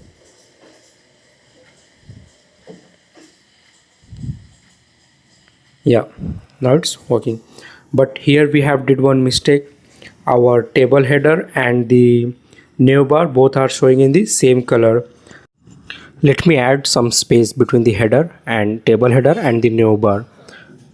Here, take one br tag, then Ctrl S and refresh the browser.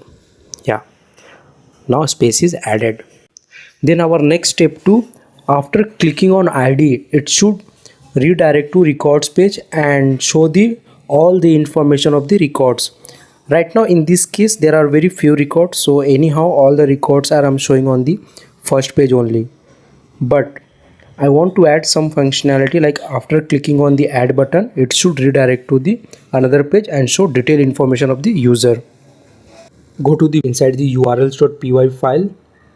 We need to make one URL and associate this URL to the ID, because if we want to, when we click on ID, it will redirect to the particular page and display all the data regarding that ID. So let me modify this URL. In the place of the register, I want record. So in the place of register, write record. Then along with record, I want to pass the ID also. So for that I am taking int is the data type, so explicitly we are defining here int. Then pk is the variable, and in the pk we are going to store the ID, because based on ID only we are going to display the data. And here we need to write the views name, so I'm typing customer data. Right now customer record. Right now I have not created this view. We need to create this view inside the views.py file. Then we need to give the name to this URL. It is optional, but it is recommended you should give the name. So name also I'm giving record only. Then Ctrl S.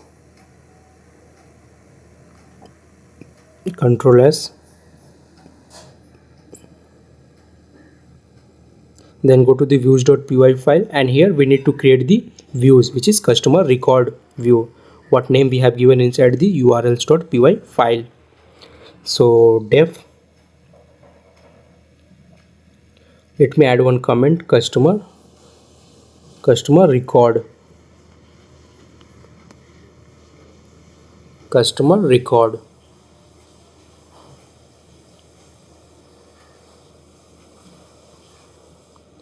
Then def,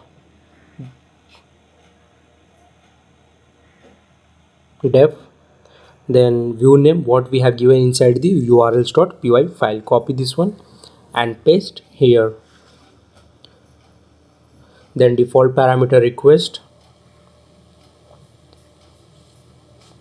Then primary key or pk what we have taken inside the urls.py file. This is the variable where we are going to store the ID, and based on ID we will display the data. Then take one variable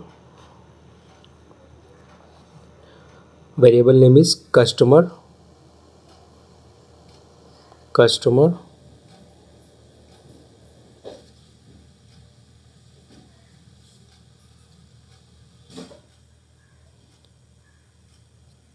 record equals to, then model name, because from which model we want to fetch the record. So if you remember, our model name is record, so simply copy this record and like this, or you can copy this entire line and paste here, record.object.all.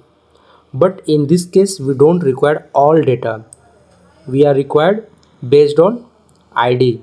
So for that we are using get, and we are going to pass that primary key which is pk.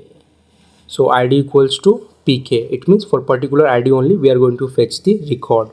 Previously we are fetching for the all. Then after that,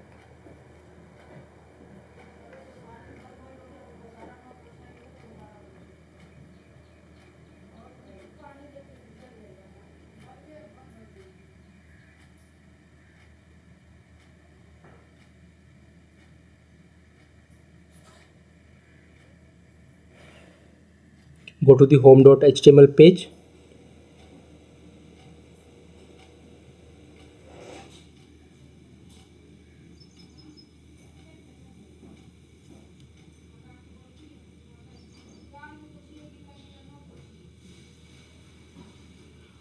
Copy this user is authenticated line and print inside the views.py file, because we want to fetch the data only when the user is authenticated or login.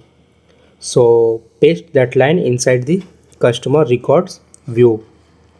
So here paste here, because if the user is login, only then he can view the records or data. Without login he cannot view the record. Because of that only I am adding this if condition. If user, if request dot user is authenticated, if request dot user is authenticated, then only it will allow to see the data. Then after that,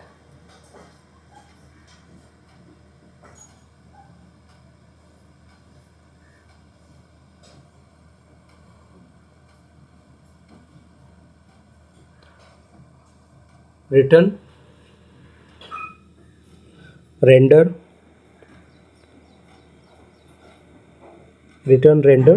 then particular page where we want to render. So for that, default parameter request comma page name where we want to render, comma record.html, we want to render to this page, and we are going to use this record.html page to display the record of particular user. Record.html, inside the single quote record.html,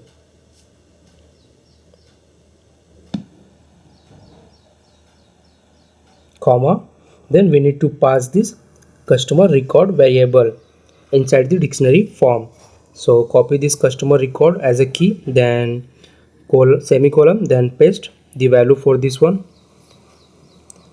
Then after that we need to create one file which is record.html page, and there we need to render this customer underscore record field inside the double curly bracket.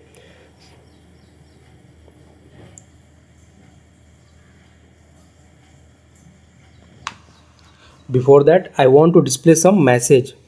For that, copy this message and paste here. In else block I want to display some message, because if user is not authenticated, at that time it should display message like we couldn't found, you are not login, or something else kind of message. So let me change this message as per my requirement.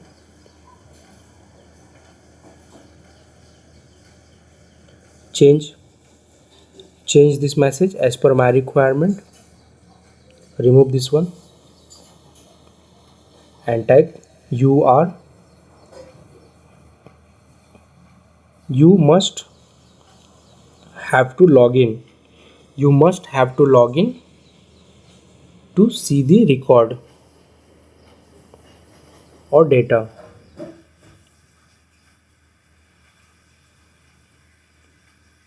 That's it.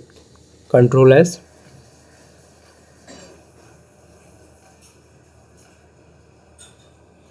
Control S.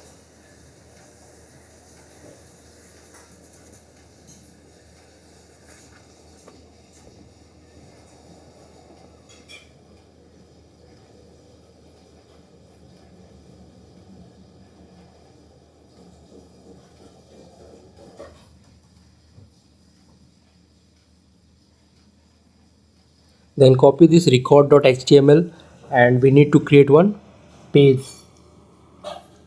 which is record.html page. So copy this one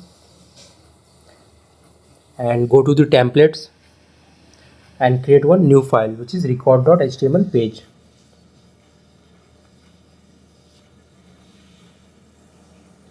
Then go to the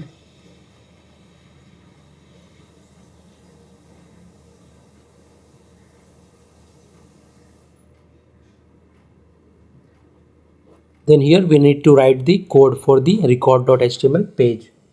So copy the code from home.html page which is very similar as per our requirement and paste inside the record.html page.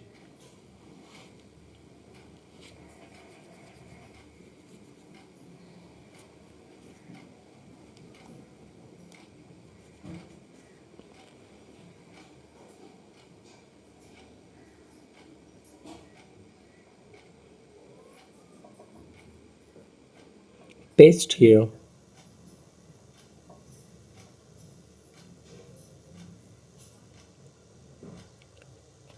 Take one h1 tag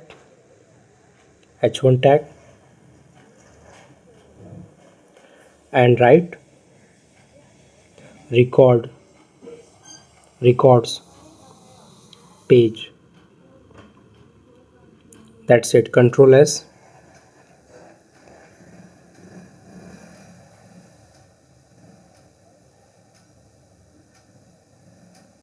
Go to the home.html page and this record id we should keep inside the href or anchor tag to make this one as a link. So after clicking on this link it will redirect to the records page. So for that go to the urls.py file and see for the record we have given name record. So simply we need to paste that record name here. It means after clicking on this id it will redirect to the records page which is record.html page. And from here we need to also pass the id also to display the particular data. For that copy this record.id and paste here. It means it is also passing the id. Then go to the browser and refresh. See, our id is showing in the hyperlink. Click on this. See, records page. It means our records.html page is working fine. So next task to display the data on the records.html page. For that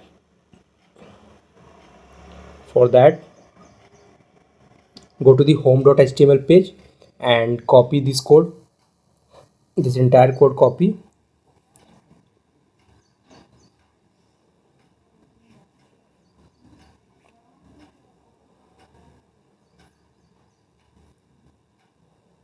Copy this entire code, Control C and paste inside the records.html page. Paste here. Then let me modify this one as per my requirement. I don't want this td tag because here I'm not going to display the data in the table format. So remove this table. So this is the shortcut. You can replace all the td with the space, and to replace these things we have a command Control H. That's it. Then Control S and I don't want this link also because here I want to simply show the id data, not any anchor tag. Control S, then go to the browser and refresh the page. 1 second. Here we have did one mistake. See, go to the views.py file and here we have taken variable customer underscore record, not record. So go to the records.html page, and in place of record we want customer underscore record. So control H, then field name whatever you want to replace. So I want to replace the record with the field name customer record. Replace all, replace all. Yeah, it's replaced. And let me modify this one. 1 second.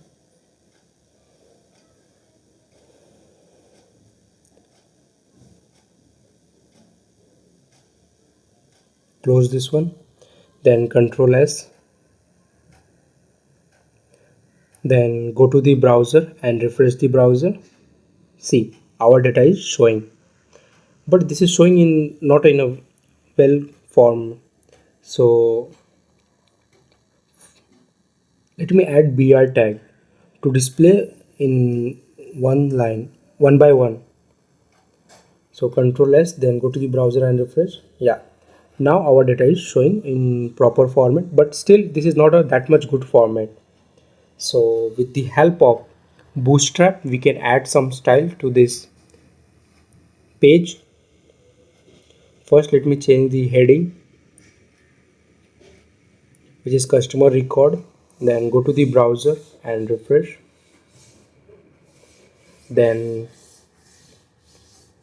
I want some extra style. For that I can go to the Bootstrap, and based on my requirement I can select. So in cards, come down in cards, you can select any card whatever you like. For example, I want this one, so copy this code and go to the record.html page and paste here. Paste here. Then let me modify this code as per my requirement.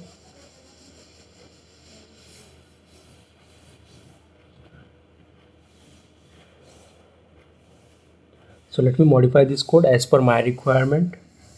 First remove this line, I don't want this line.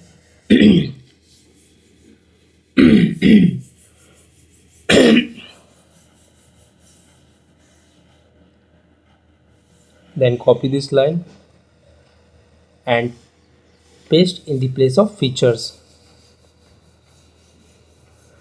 After that, refresh the browser.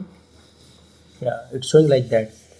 Remove this extra thing also, we don't require these extra things. Remove this one, and here I want to display my fields. So copy these fields and paste inside the p tag. Yeah, paste here.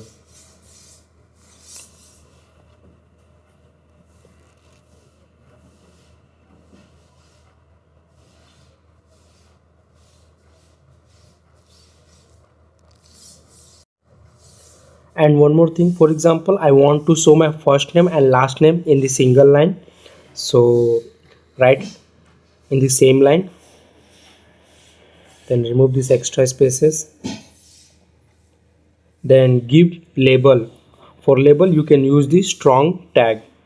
Whatever you write in the strong tag it will show as the bold. So take strong tag,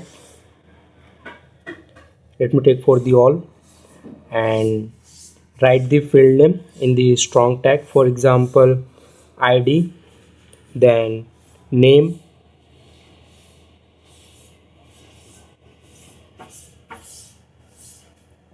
created time, then name, then email address, email, then phone number,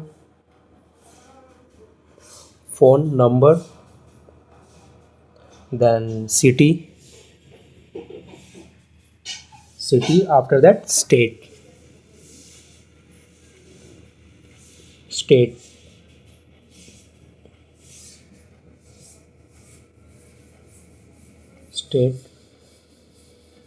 Then remove these extra things, we don't require this one. Arrange the code.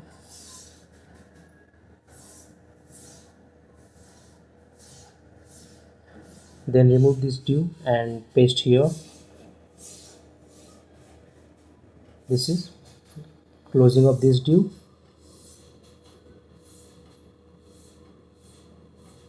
And this one for this div. Copy and paste here, remove from there. Now we have successfully closed all the div and our code is ready.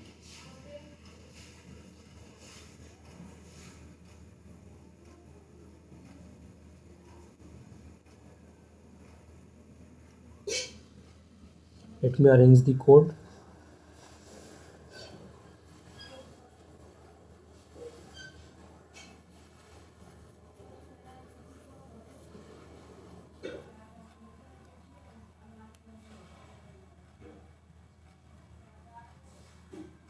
Go to the home.html page and copy this line. This is basically to define the column size. Paste here and the column size will be 6 and offset 3. Close this div below. That's it.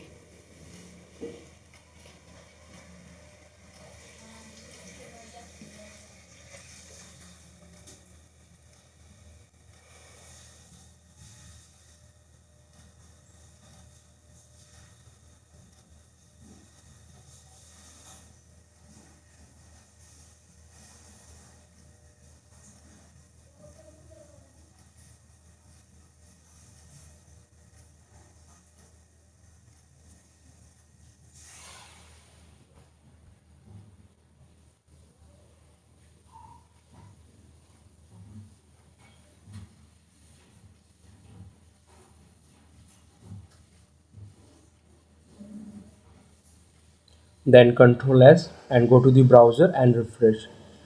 Yeah, our data is displaying in very good format. So 1 second, this go somewhere button I want to change. For that, go to the records.html page and in place of go somewhere type go back. Yeah, then go to the browser and refresh. See, go back is showing, but I want to change the color. I don't want blue color. So for that, btn, then secondary, Control S, and here we need to pass the URL, like where it should be redirect. So when clicking on back, it should redirect to the home page. Because of that only I'm typing home here. This home is nothing but the URL name for the home. Then Control S, go to the browser and refresh. Yeah, 1 second, it should be go back, not a go only. 1 second, let me correct this one.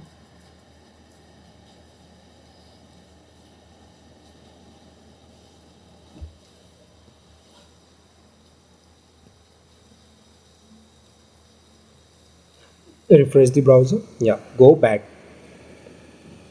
click on id, then click on go back. See, it's working fine. For all records it's working fine.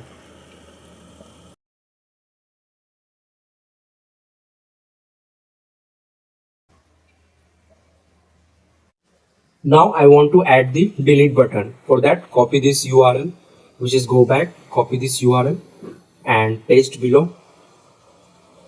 And for example, color of the button will be the red. For that, danger for the red color. And the button name should be delete. Yeah. Then Control S and go to the browser and refresh. Then go to inside. Yeah, here you can see delete button is showing. But even I'm clicking on delete, it's going to the back only because we have not defined any functionality for the delete button. Go to the urls.py file. Go to the urls.py file and here we need to write the URL for the delete button. For that, copy and paste the above line and modify this one. In place of record, type delete And to delete also we require the id, because based on id only we are going to delete. So keep remaining as it is, then change the views name and the name of the url. So the url will be delete record, then change the view name. For delete we need to define the view. We will define, then view name will be delete record, and the name of the url is delete. Control s, then go to the views.py file and create one view with the name of delete record. Here we need to create one view which is delete record. So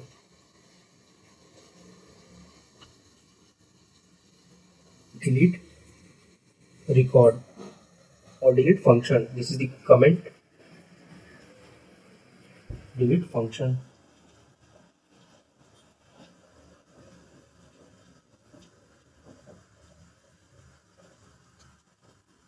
Then def, then whatever view name we have given inside the urls.py file, the same name we are going to take here. Then default parameter request, then primary key, because we are going to delete based on record, based on id only. So deleting the record is a very easiest task. We not required to do lots of things. It's a very simple thing, because Django provide inbuilt delete function to delete the record. Copy this one and paste here, and change the variable name, delete record, delete record. Then after that dot delete. That's it. It's a very simple thing. Delete.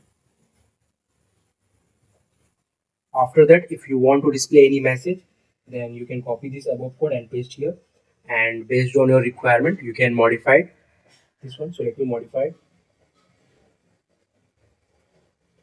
Here for example I want to display your data is deleted successfully, like that, or record deleted successfully,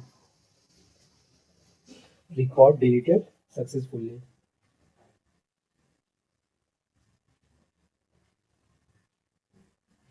Record deleted successfully.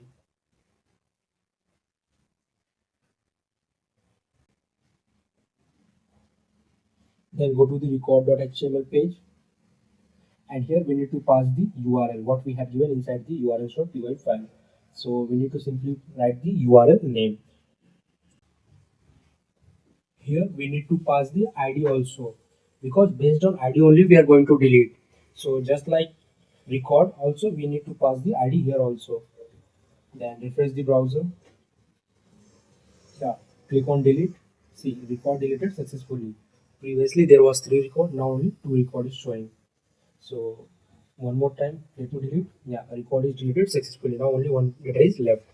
It means our record functionality is working fine.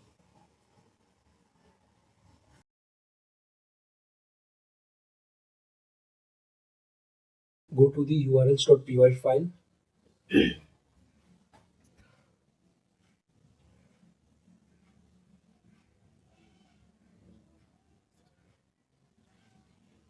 Go to the urls.py file, and here we are going to define the url for the add record page. So copy this one and paste below, and let me modify this url. In the place of delete record I want add record, and also change, also we don't require this int and pk, because we are not going to perform any id specific things. So remove this one, and let me add the view name. For add record we are going to use the add record view, and the name will be, and change this name also, this will be the add underscore record. That's it. Control s, then go to the views.py file and create one view with the name of add record. So let me add one comment, add record,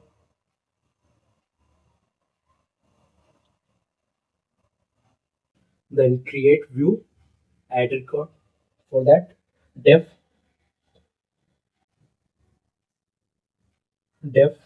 then view name, whatever we have given inside the urls.py file, that view name, which is add record, then default parameter request,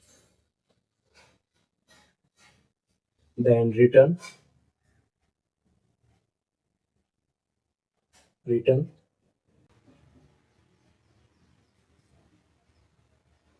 render,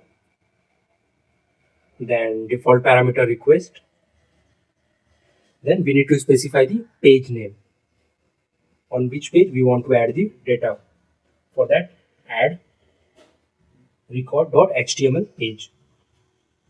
I'm going to use this add record HTML page to take the user data to add that user. So go to the templates, then create one file which is add record.html page. Then go to the home.html page. This is very similar to my requirement, so copy this one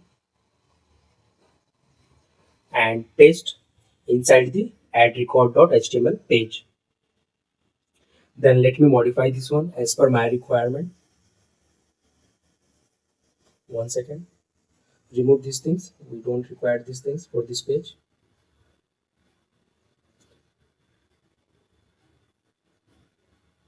Remove this one. Remove this one also. I don't require these things. Or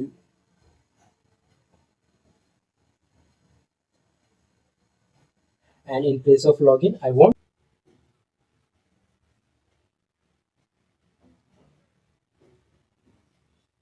or submit, not add.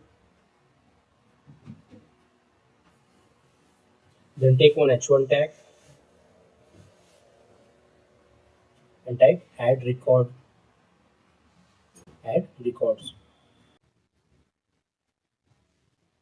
Then go to the forms.py file, and here we need to create one. Here we need to create one form to add record or add customer record or customer data.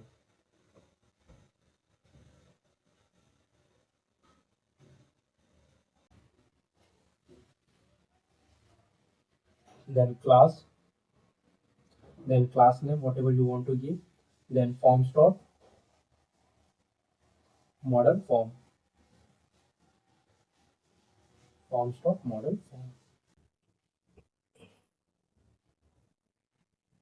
First import the models. Import models, which is go to the models.py file, and which is record. So import that model inside the form. After that,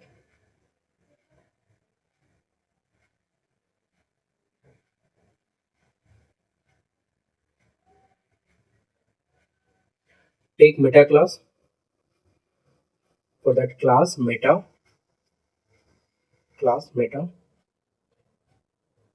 or you can simply copy this one and paste below. Then change the model, which is record. Then in place of the field name, we need to write field name for our model record, which we have taken.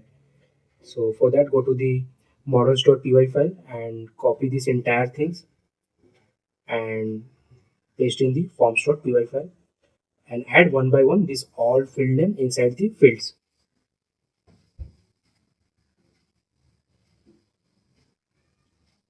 First name, then last name, after that email,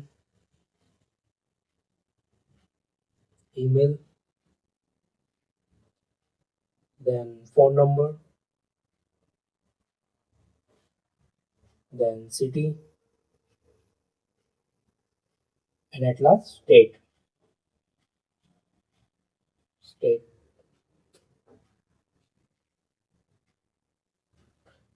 Delete this one.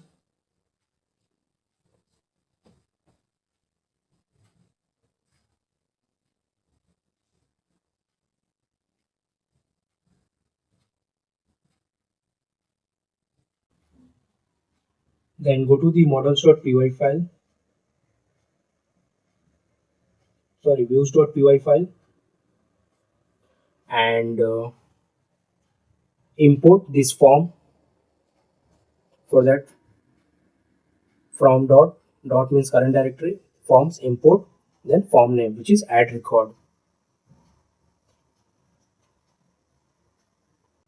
and inside the add record function, create one empty form object. For that, take one variable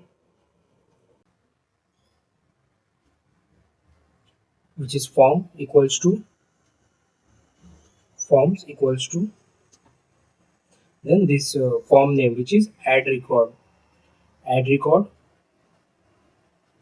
it means we are creating one empty object of the add form, which is form, and we are checking if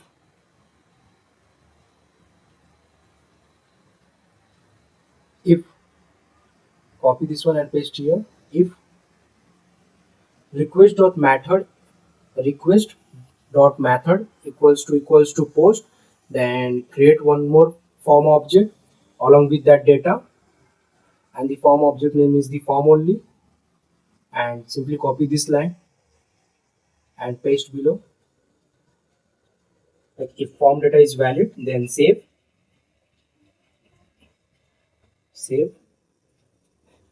Then let me modify this message as per our requirement and type record added successfully and return to the home page. Then we required else part also, so copy this one and paste here, and let me change the content of the message, like you must have to log in to add the record.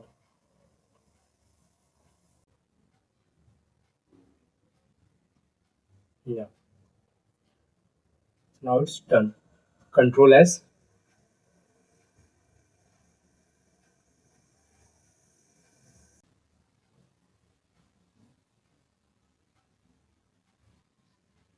then copy this line and paste here, because only when the user is login or authenticated, then only I want the access to add the record. Because of that only I'm adding this line, like request.user is authenticated, then only these things to be happen, because without login you should not able to add record. Yeah, done.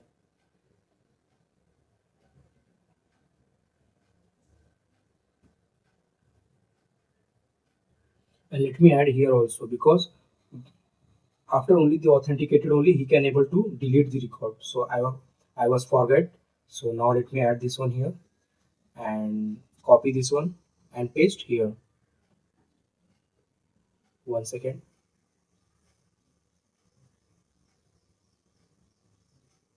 Now paste here.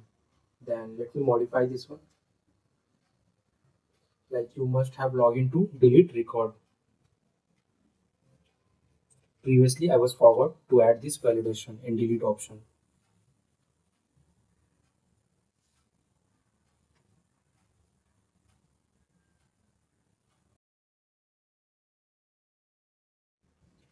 Copy this line and paste here. Let me arrange this one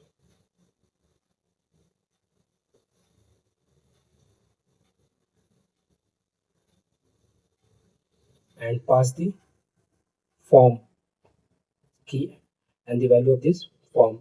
So form is the key, and I'm also passing the value for this form only.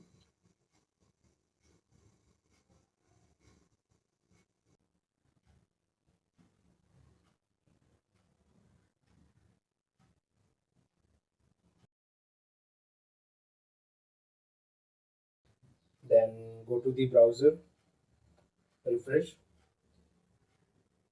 One second. Click on ID. Then our add option is not showing. go to the Visual Studio Code, and inside the nova.html page, here add one add record option. So copy this above line, copy the above line, this line, and paste below. And let me modify this one as per my requirement. For example, in place of logout, I want add record option, add record, then change the URL also. So if you remember, in the urls.py file we have given name add underscore record. Simply paste that name here. That's it. Then go to the browser and refresh. See, in neo here we are getting one error like end if block is not properly ended. So go to the Visual Studio Code, and inside the add record, go to the Visual Studio Code,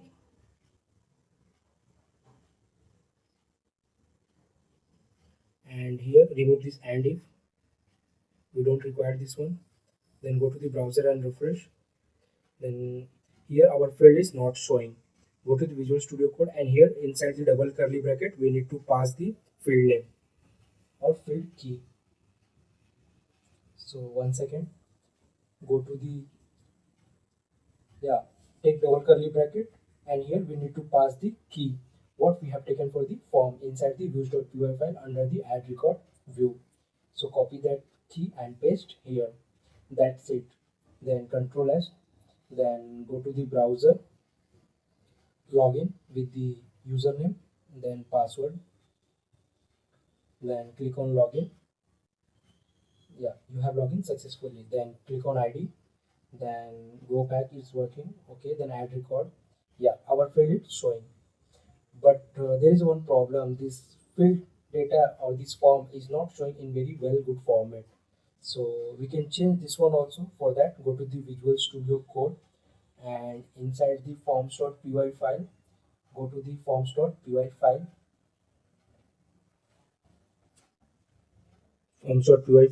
and here we need to change this form format. So copy this one, copy this entire thing, and paste for the add record form.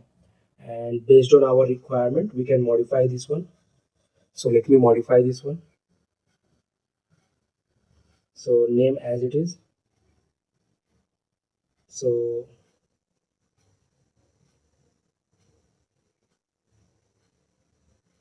paste here. The first name, last name, then email as it is, phone number as it is email, then phone number in the place of username, then city. After that, state.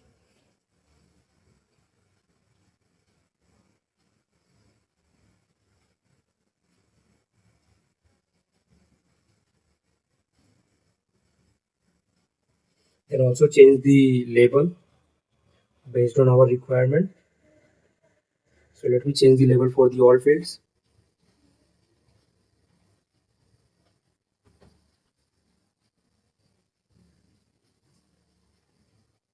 First name,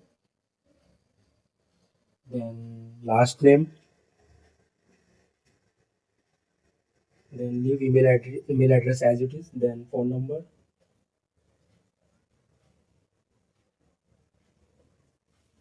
then city, and after that state. City, then state.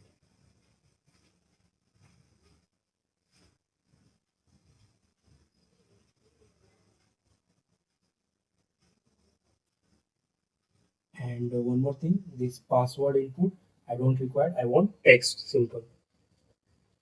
Then control S, control S,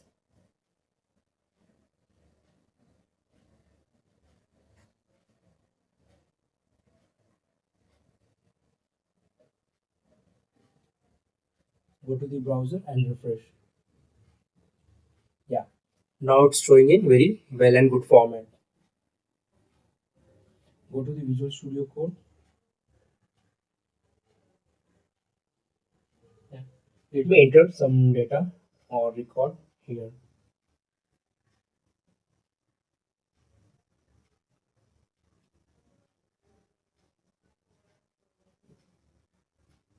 Here in the place of the, here I want second success button and success for the green button.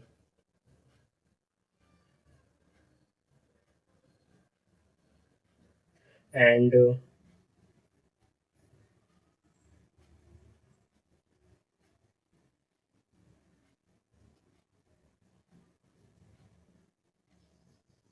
let me add record, then last name, then email,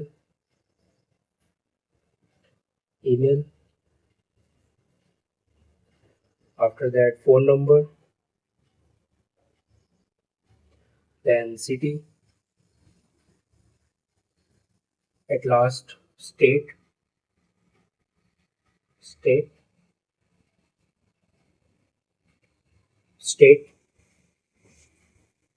then click on submit. Record added successfully. It means our add record page is working fine. So let me close this one. Then go to the Visual Studio Code. Then go to the records.html page.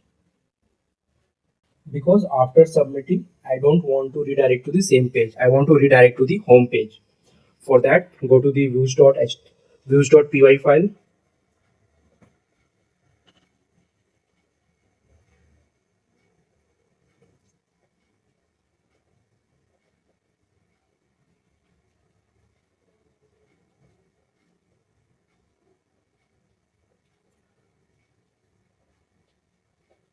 Go to the views.py file and here come down and inside the add record, add one more line, which is, yeah, here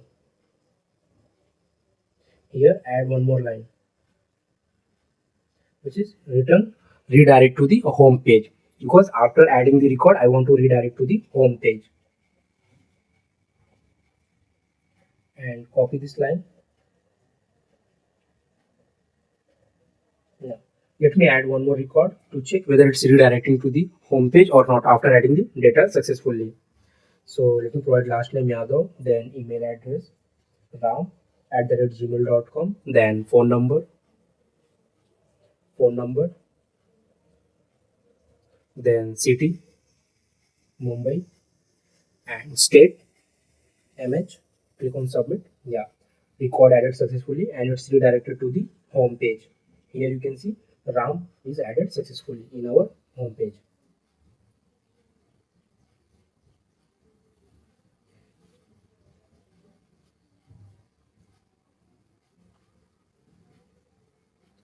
Then in add record.html page,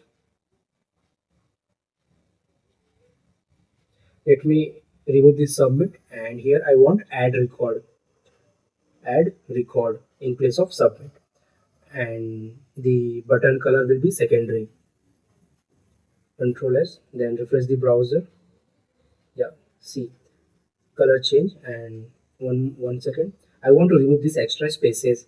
For that, go to the Visual Studio Code and inside the home.html, remove this br tag. Remove this tag. That's it. Control S, then go to the browser and refresh. Yeah, extra spaces is removed. Click on ID. Let me change the table head. So remove this one and this dark also. Then refresh the browser. See the table header is changed. Why? Because I changed the table header and the new bar will be the same. So it was not looking good. Because of that only I have changed. If you want, then you can keep as it is.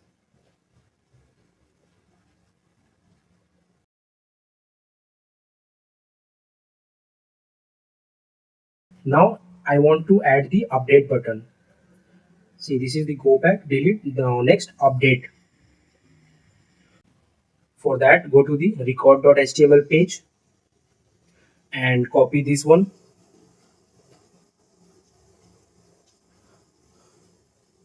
copy this line and paste below, and in place of delete write update, and the color of the button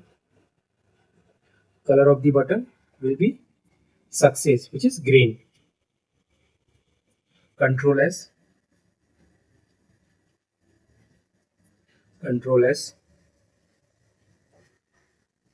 then go to the urls.py file, and here we need to define the urls for the update.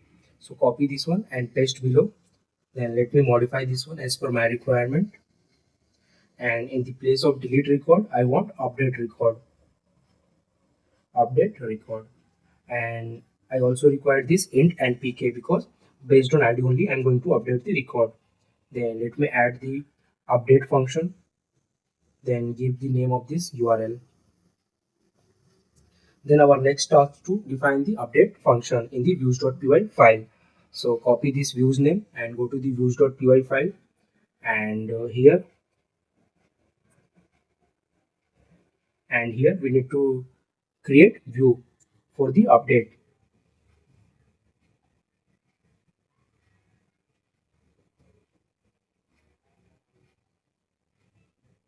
And let me add comment update function update function.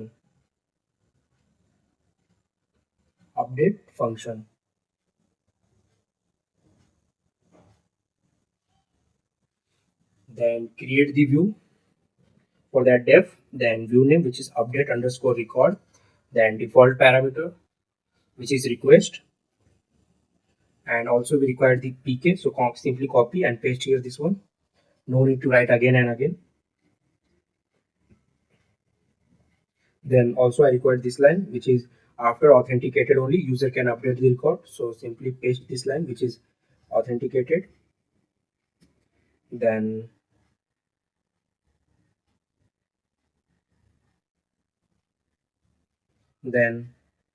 current record this is the one variable in which I'm going to store the id current record. Then records.objects.get particular id, simply copy and paste this line, no need to write again and again, which is because we have already written this code.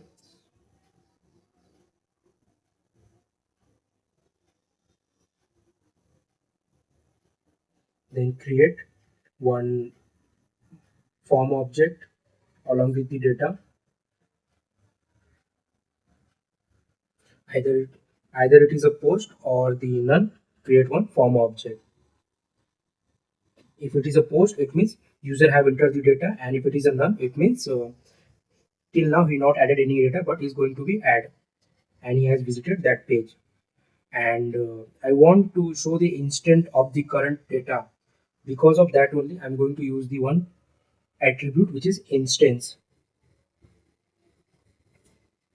With the help of this instant, when we are going to that page, then current data will be show of that particular id.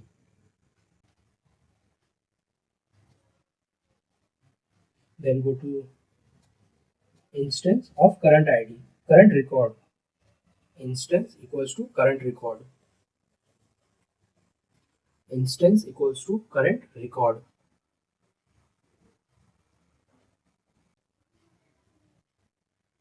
Current record.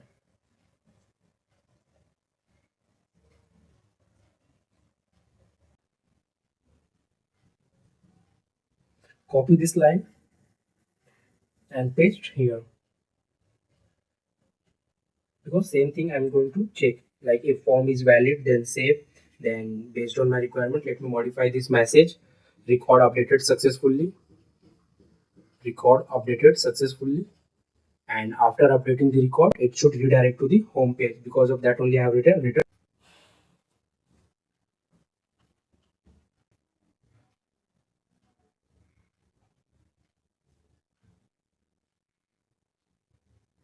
paste here.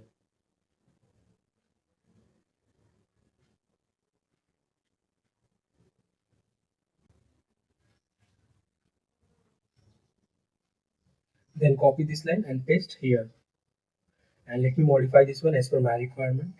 Like, you are not logging, please log in to update the record, this kind of things. Then copy this update.html and create one HTML page inside the templates.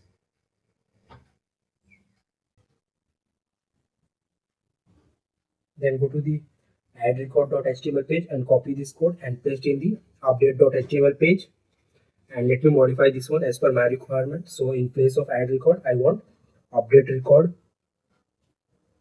update record. Then Control S, then go to the browser and refresh. Yeah, update option is showing. Go to the home, click on ID, then click on update. Record deleted successfully. Right now we have not added update functionality to the update button. So go to the Visual Studio Code and inside the add record.html page, inside the record.html page, in the place of update, here we need to add the update URL. So if you have remember, inside the urls.py file, we have created one update URL. So that URL name we need to paste here. That's it. Then along with that, we need to pass the ID also. So it's there only. Then refresh the browser, then click on update. Yeah, data is showing. So now here we can update the record. For example, city, I'm updating from Pune to Mumbai. Then click on app update record. See, record updated successfully. And over the screen you can see now it's city showing Mumbai. Previously it was Pune.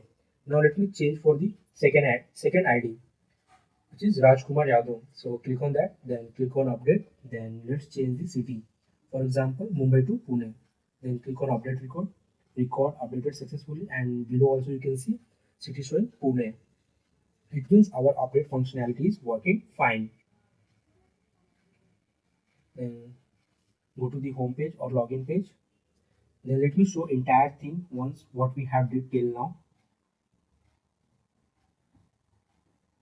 So first click on register, then here we can register the user. After that we can log in with that particular user what we have created inside the register. For example, I'm logging with the Gridi. Then click on login.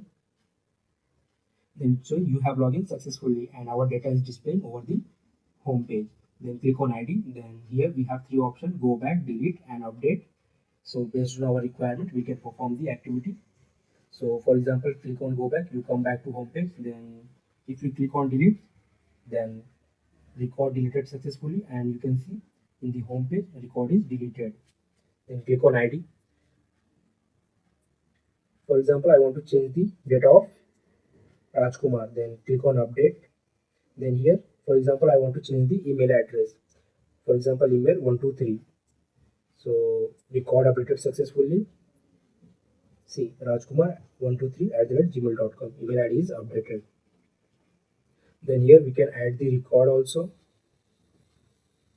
For example, Sham, then last name Yadav, Yadav, then email address sham@gmail.com, then phone number, city, Mumbai, then state, MH, then click on add record. Record added successfully. So this is the Django CRM project. So we have seen all the activity what we have mentioned in the agenda. And at last, in this video we are going to see how to export that customer record what we are showing over the browser. So in this video we are going to export that data and store in the different file format such as XML format, CSV format, and we will also see how we can print that data. So let me show you the functionality, then we will see how we can achieve that functionality. For that, log in with username and password. If you remember, we have created one user ID Gridi and password also Gridi. Click on login. So here it's showing export Excel, export CSV, export PDF. These are the different file format in which we can export this data, whatever showing over the browser. So for example, click on export LC. After clicking on export LC, that data is downloaded in the Excel format. So click on open. So Excel will open. Yeah, you can see that whatever data we have entered over the browser or customer record, it's showing here. If you go to the browser and see, same data downloaded in the Excel format. If you go to the file, here you can check the same data is showing here. Go to the browser, then click on export CSV. This will export your file in CSV format. Here you can see the format.csv. Click on open. One second.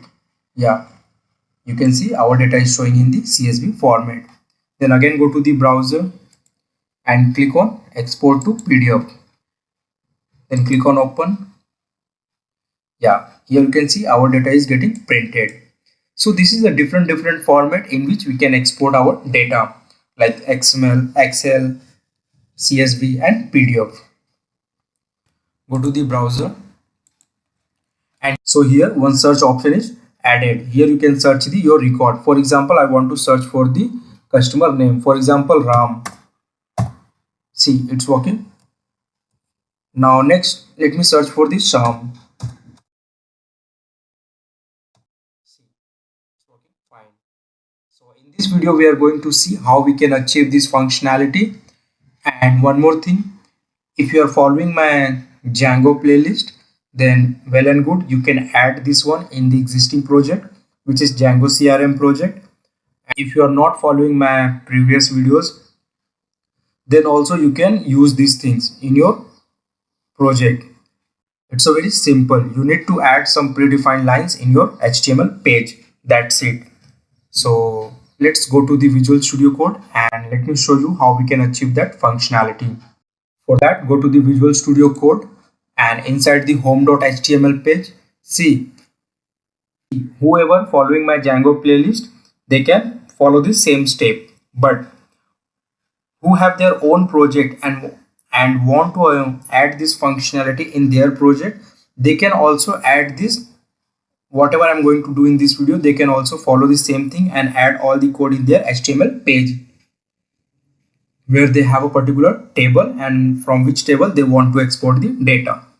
So first go to the table tag and here you need to give one ID equals to, here you can give any ID name whatever you want. In my case, for example, I'm giving example. That's it. Then control S, then go to the base.html page. Then go to the base.html page and at the last here, if you see script, so here we need to add some scripts to achieve that functionality. For that, let me show you that script. Simply copy this entire things. I will explain you what is these things. Control C, then paste here, then control S. That's it. If you go to the browser and refresh the browser, you can see the same thing. Whatever I have shown you, it will reflect in your project also. But before that, let me explain you this code. Here if we have added example. This example is nothing but the ID of the table. So if you remember in the home.html page, here we have added one ID. The same name whatever we have taken here, we need to take here. And this entire thing will be the same in your case also. And you need to simply add this libraries in your project. That's it. Then control S, then go to the browser. First let me log out, log in again. Gridi, then password Gridi. Click on login. Close this one. Yeah, so it's showing here. Now let me check whether it's working or not. So first let me close all the Excel sheets. which is I have opened previously. Yeah.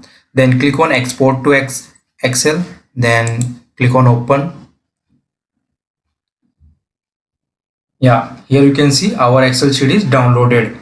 But here you want to customize these things. For example, here it's showing Excel MK. Go to the Visual Studio Code and here see whatever you have written here, it's showing there Excel MK. And if you don't want this Excel MK or you want to any customized thing, so you can update here. For example, let me change this one. For example, I want customer data. Customer data. Control S. Then let me close this Excel sheet.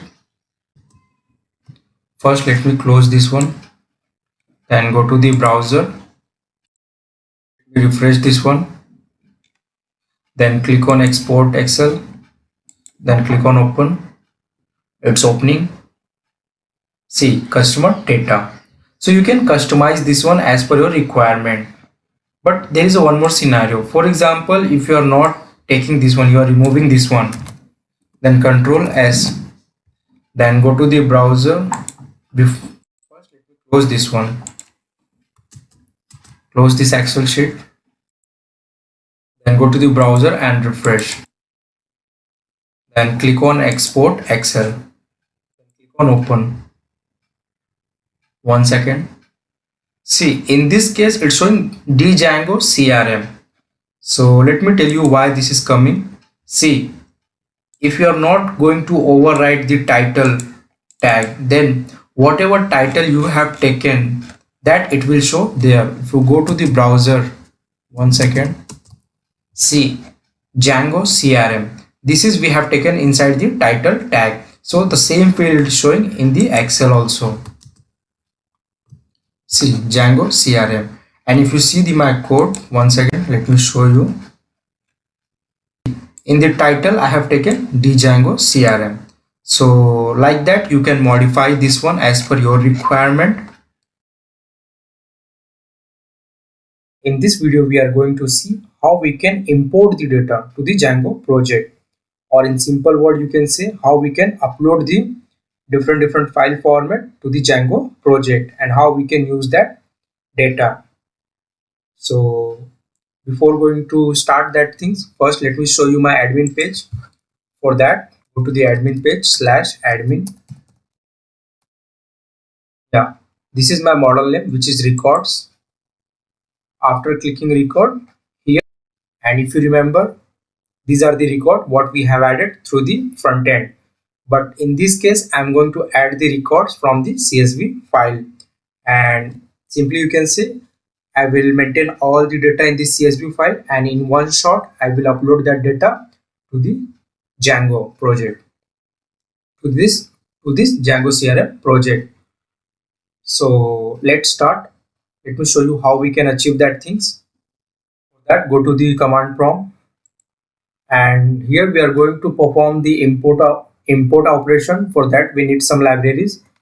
Let me install that library. That pip install Django, pip install, then Django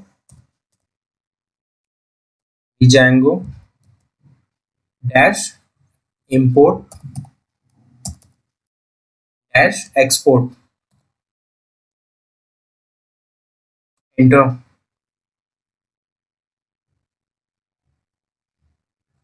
This Django import export library we require to upload the CSV file. Once again, it's downloading all the required packages.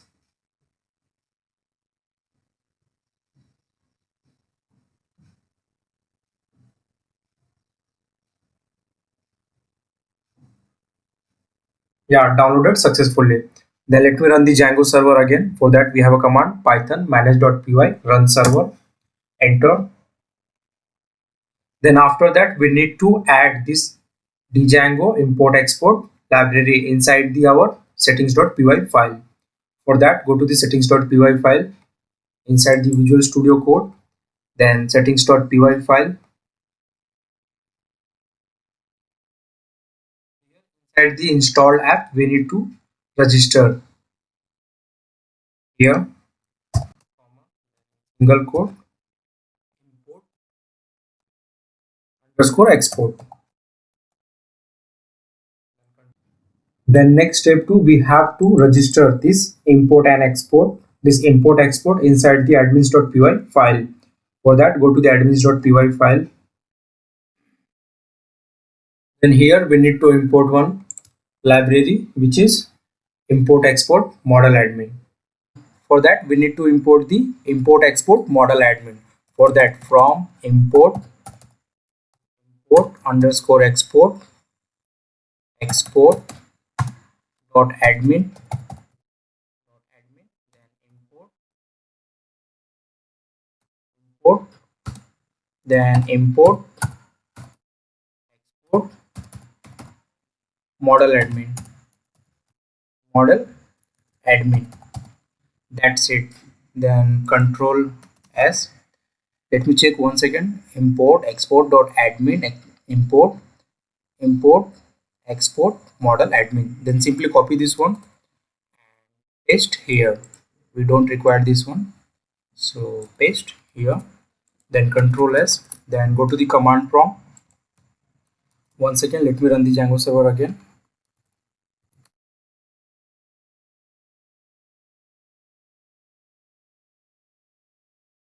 Here we are getting one error. Once again, let me check. We have did one spelling mistake here. One second. Control S, then go to the browser, and here also we need to change. Control S. Run the Django server again.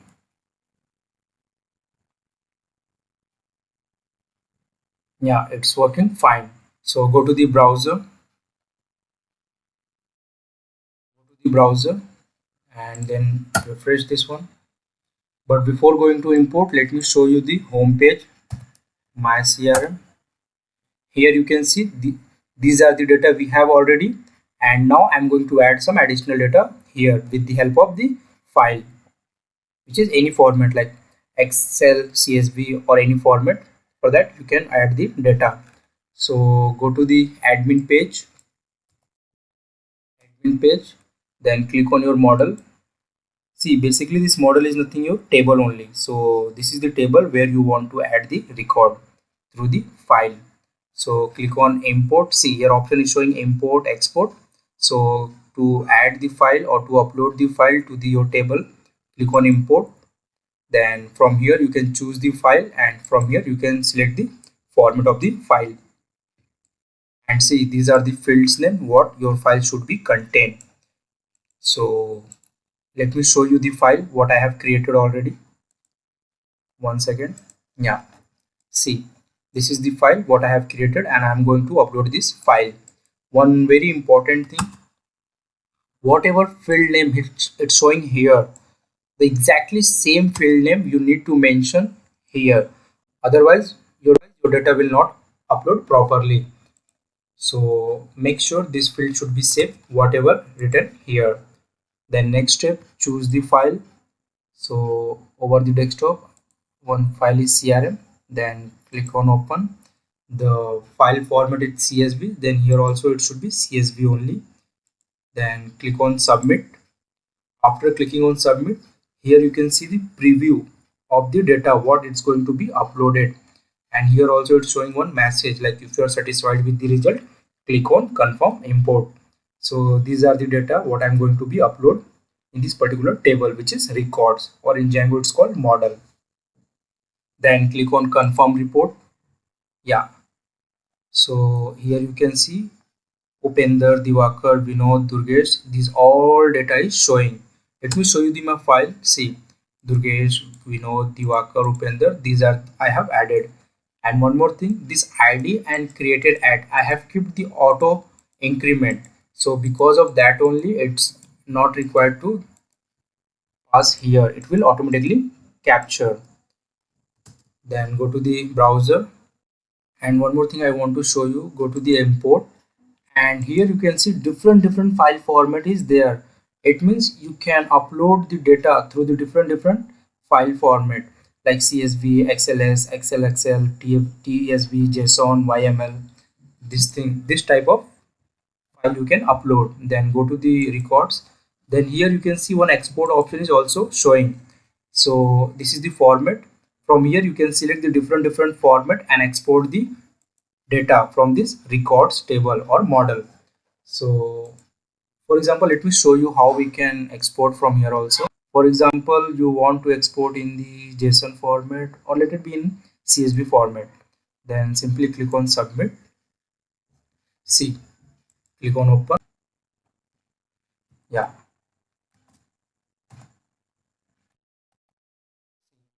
all the data, whatever that table have, it's successfully exported. So these are the way how we can export. Let me show you for this JSON also. Click on submit, then open. See, here you got JSON format. If you know what is the JSON, then you can see understand. JSON is nothing but the simply key and value pair type of data. See, this is the key and this is the value, like that. In this video, we are going to see how we can add the auto logout functionality to our Django project. So first, let me tell you why we require this auto logout functionality. For example, you have opened your profile in any system and you log out to forgot. So there might be chance someone else can view the profile and perform the illegal activity. So to prevent such type of activity, we need to require the auto logout functionality. Auto logout functionality will automatically log out from the website after some specific amount of time. Let me show you how we can achieve such functionality. Go to this website djangolearn.com and here you can see there is a documentation for the Django auto logout. So from here you can see the command to install the Django auto logout. Simply copy this one, then go to the command prompt and paste here. One second, paste here. See, in my case, I have already installed this Django auto logout, so it's showing requirement already satisfied. In your case, it will download the required packages. Then again go to the browser and see. Here we need to add one middleware inside the settings.py inside the middleware. So simply copy this one. Then go to the settings.py file which is inside the Visual Studio Code. See settings.py file. Then here look for the middleware and paste here. Then again go to the browser and come down. Then here we need to add this auto underscore logout. Simply copy this one and come here and go at last. Let me write one comment. For example, auto logout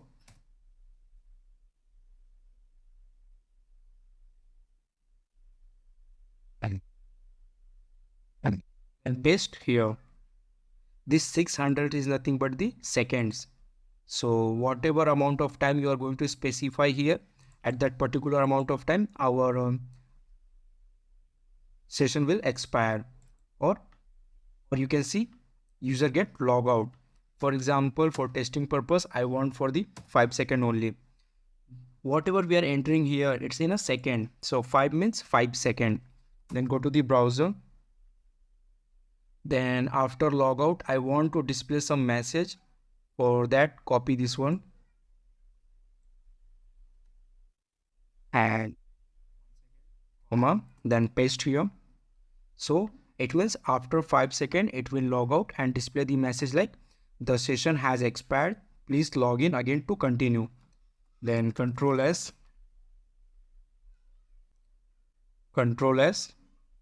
then go to the command prompt, then run the Django server again. 1 second, it's running. Yeah. Then simply copy this one. Then go to the browser and let me open new terminal. Sorry, let me open new tab, paste here. Then as CRM. Then let me log in here. If you remember, we have created super user to log in here, which is Gridi, and password also Gridi. Then click on login. Yeah, you can see you have login successfully. Then click here, then click here. 1 second. Actually, we have given 5 seconds, which is very less amount of time. So let me increase that time. You can explain the things properly. 1 second. Let me give 10 seconds and Control S, and again run the Django server. It's already running. 1 second. Yeah. Then go to the browser. 1 second. Then Gridi. Then log in. You have logged successfully. Then click on here. Then click on back. You can see I'm able to perform the action. Then click on update. Then for example, in place of Yadav, I want Sharma. Record. Then click on 8. Then delete.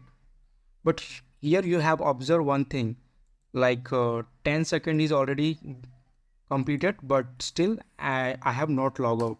Why? Because I'm continuously performing some activity over my browser. So let me stay idle for 10 seconds. So here after I'm not going to do any activity on this browser.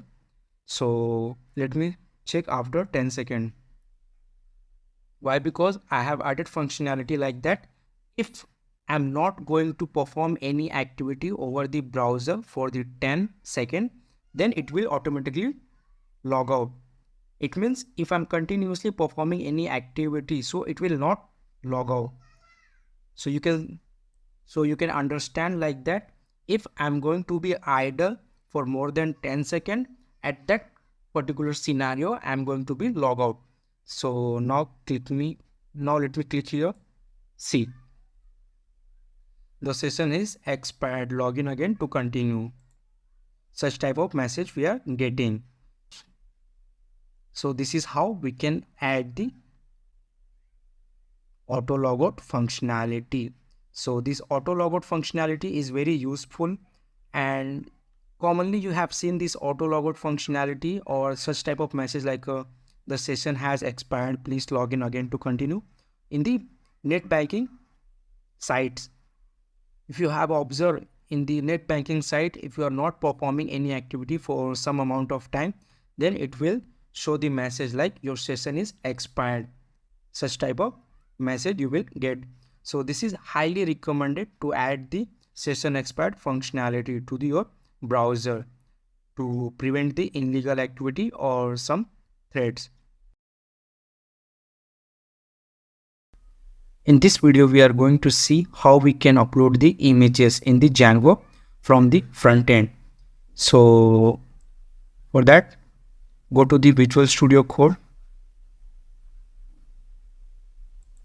Then inside this settings.py file, we need to add some path or media URL. For that, let me take one comment first, which is media URL here underscore media. Then here we need to add the media URL. For that, media underscore URL equals to, then we need to specify the path. For that, in single quote /media. That's it. See, here you can give any name, but it is recommended to give the media only. Even if you give any other name, it will not affect your project, but for a better practice, give media only. And here also you can give another name, but make sure this is a media URL only, so it will not create any confusion in future. And after that, we need to define the media root. For that, media underscore root. The media root, here we need to specify the root or address or path of the media folder in which we are going to be store the uploaded images. For that, go to the up. and make sure one thing, this import OS should be import in your settings.py file. If it is not there, then import it. After that, copy this line and come below and paste here, and in place of static, copy this one and paste this one. So whatever you have written here, simply paste here. That's it. Then Control S. After that, we need to define the URL for our media folder. For that, go to the urls.py file. Again, don't be confused. There is a two urls.py file. One at the project level, second at the application level. So it is highly recommended to maintain the media file at the project level. See, you can either maintain at the project level or the application level. It's based on your requirement. So in my case, I'm going to maintain the urls.py file which is at project level. So here this is our project, and inside our project we have one file, urls.py file. So here we need to maintain the URLs for the media file. But before going to maintain the URLs, we need to import the two libraries, which is a static and the settings. For that, from Django dot conf, from the Django.conf import settings. And second one we required static, which is from the Django.conf.u or static.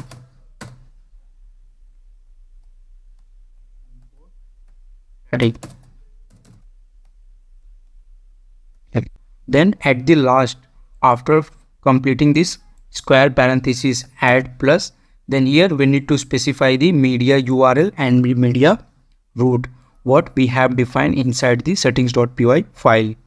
Inside the settings.py, you have defined media URL and the media root. Same thing we need to add inside the urls.py file. One second. Yeah. Then static. At the static settings. Here we need to define the media URL.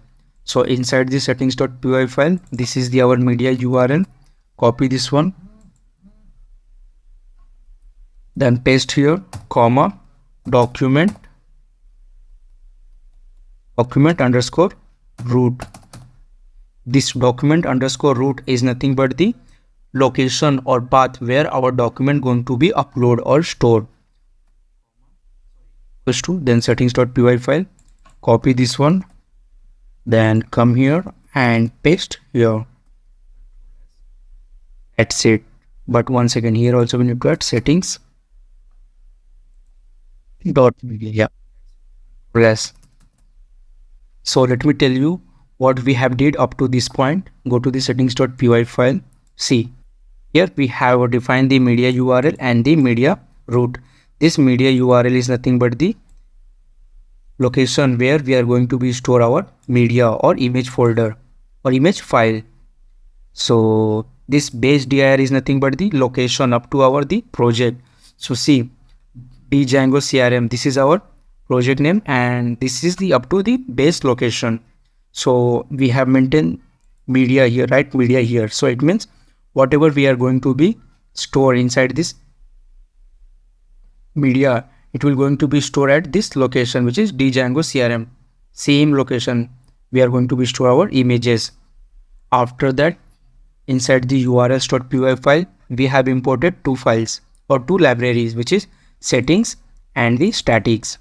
And after that, we have maintained our media URL and the media root, the same which we have defined inside the settings.py file. That's it. Then Control S. After that, we need to add one image field. So inside the models, go inside the models.py file. Yeah, here we need to add the image field. So let me take one image field. For example, I'm taking profile underscore equals to models. then field type image,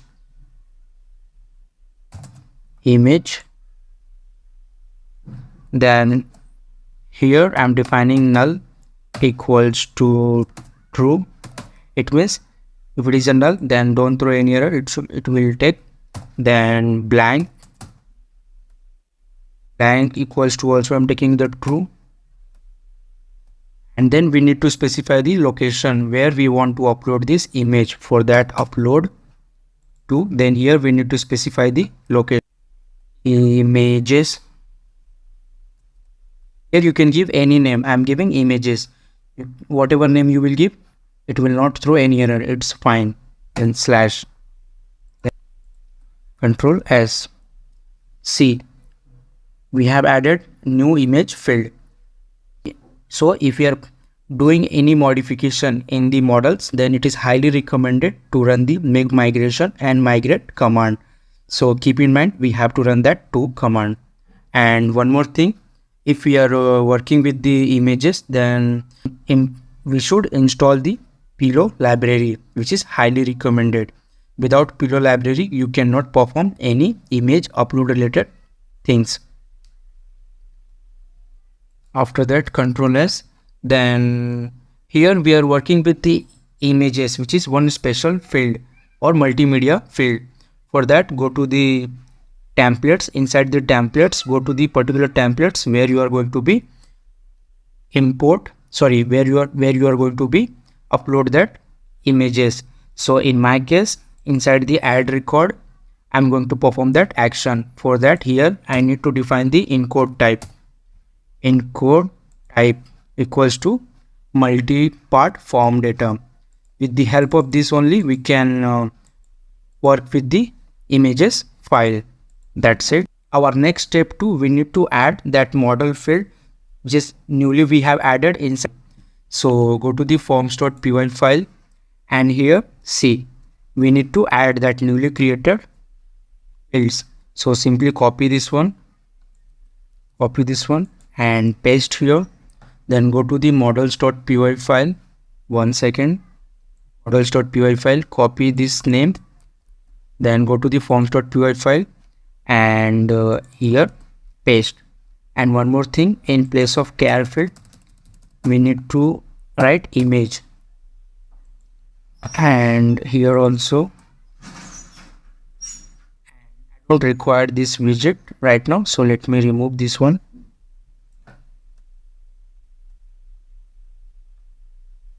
Plus 1 minute, simply copy this one and paste here also. Yeah, control S. So and that newly created model field inside the form, so that will reflect in our form. That's it. Control S. Then open the command prompt.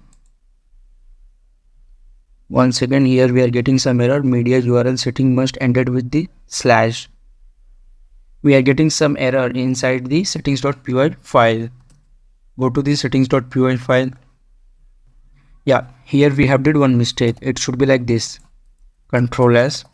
Then yeah, and go to the browser and refresh. Let me log in. If you remember, we have created super user, which is Gridi. Then password also Gridi. Then click on login. Yeah, profile image invalid identifier. As I told you, if we have did any changes inside the models, so we need to run the make migration and migrate command. Python manage.py, then make migrations.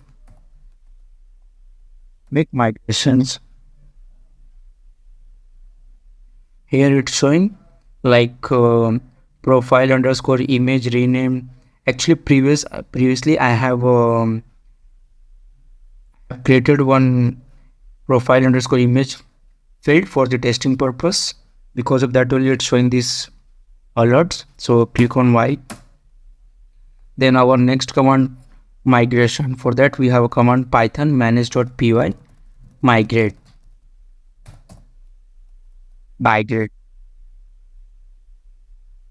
Yeah, it's done. Django server, for that we have a command python manage.py run server. Yeah, it's running successfully. Go to the browser and refresh. Yeah, let me show you from starting. Click on logout. Then here enter the username, which is Gridi, then password Gridi, then click on login. Yeah, then click on add record. Then for example, yeah, I'm taking any name. For example, what should I take? Rami. Then last name Yadav. Then email address ramu@gmail.com.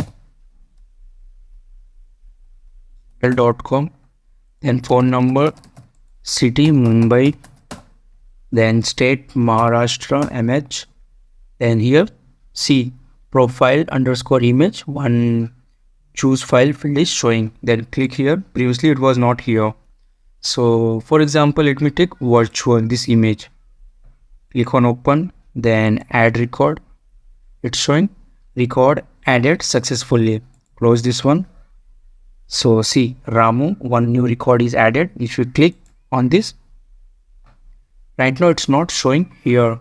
So for that, if I want to display that image here, for that we need to do some configuration inside our particular template file or HTML file.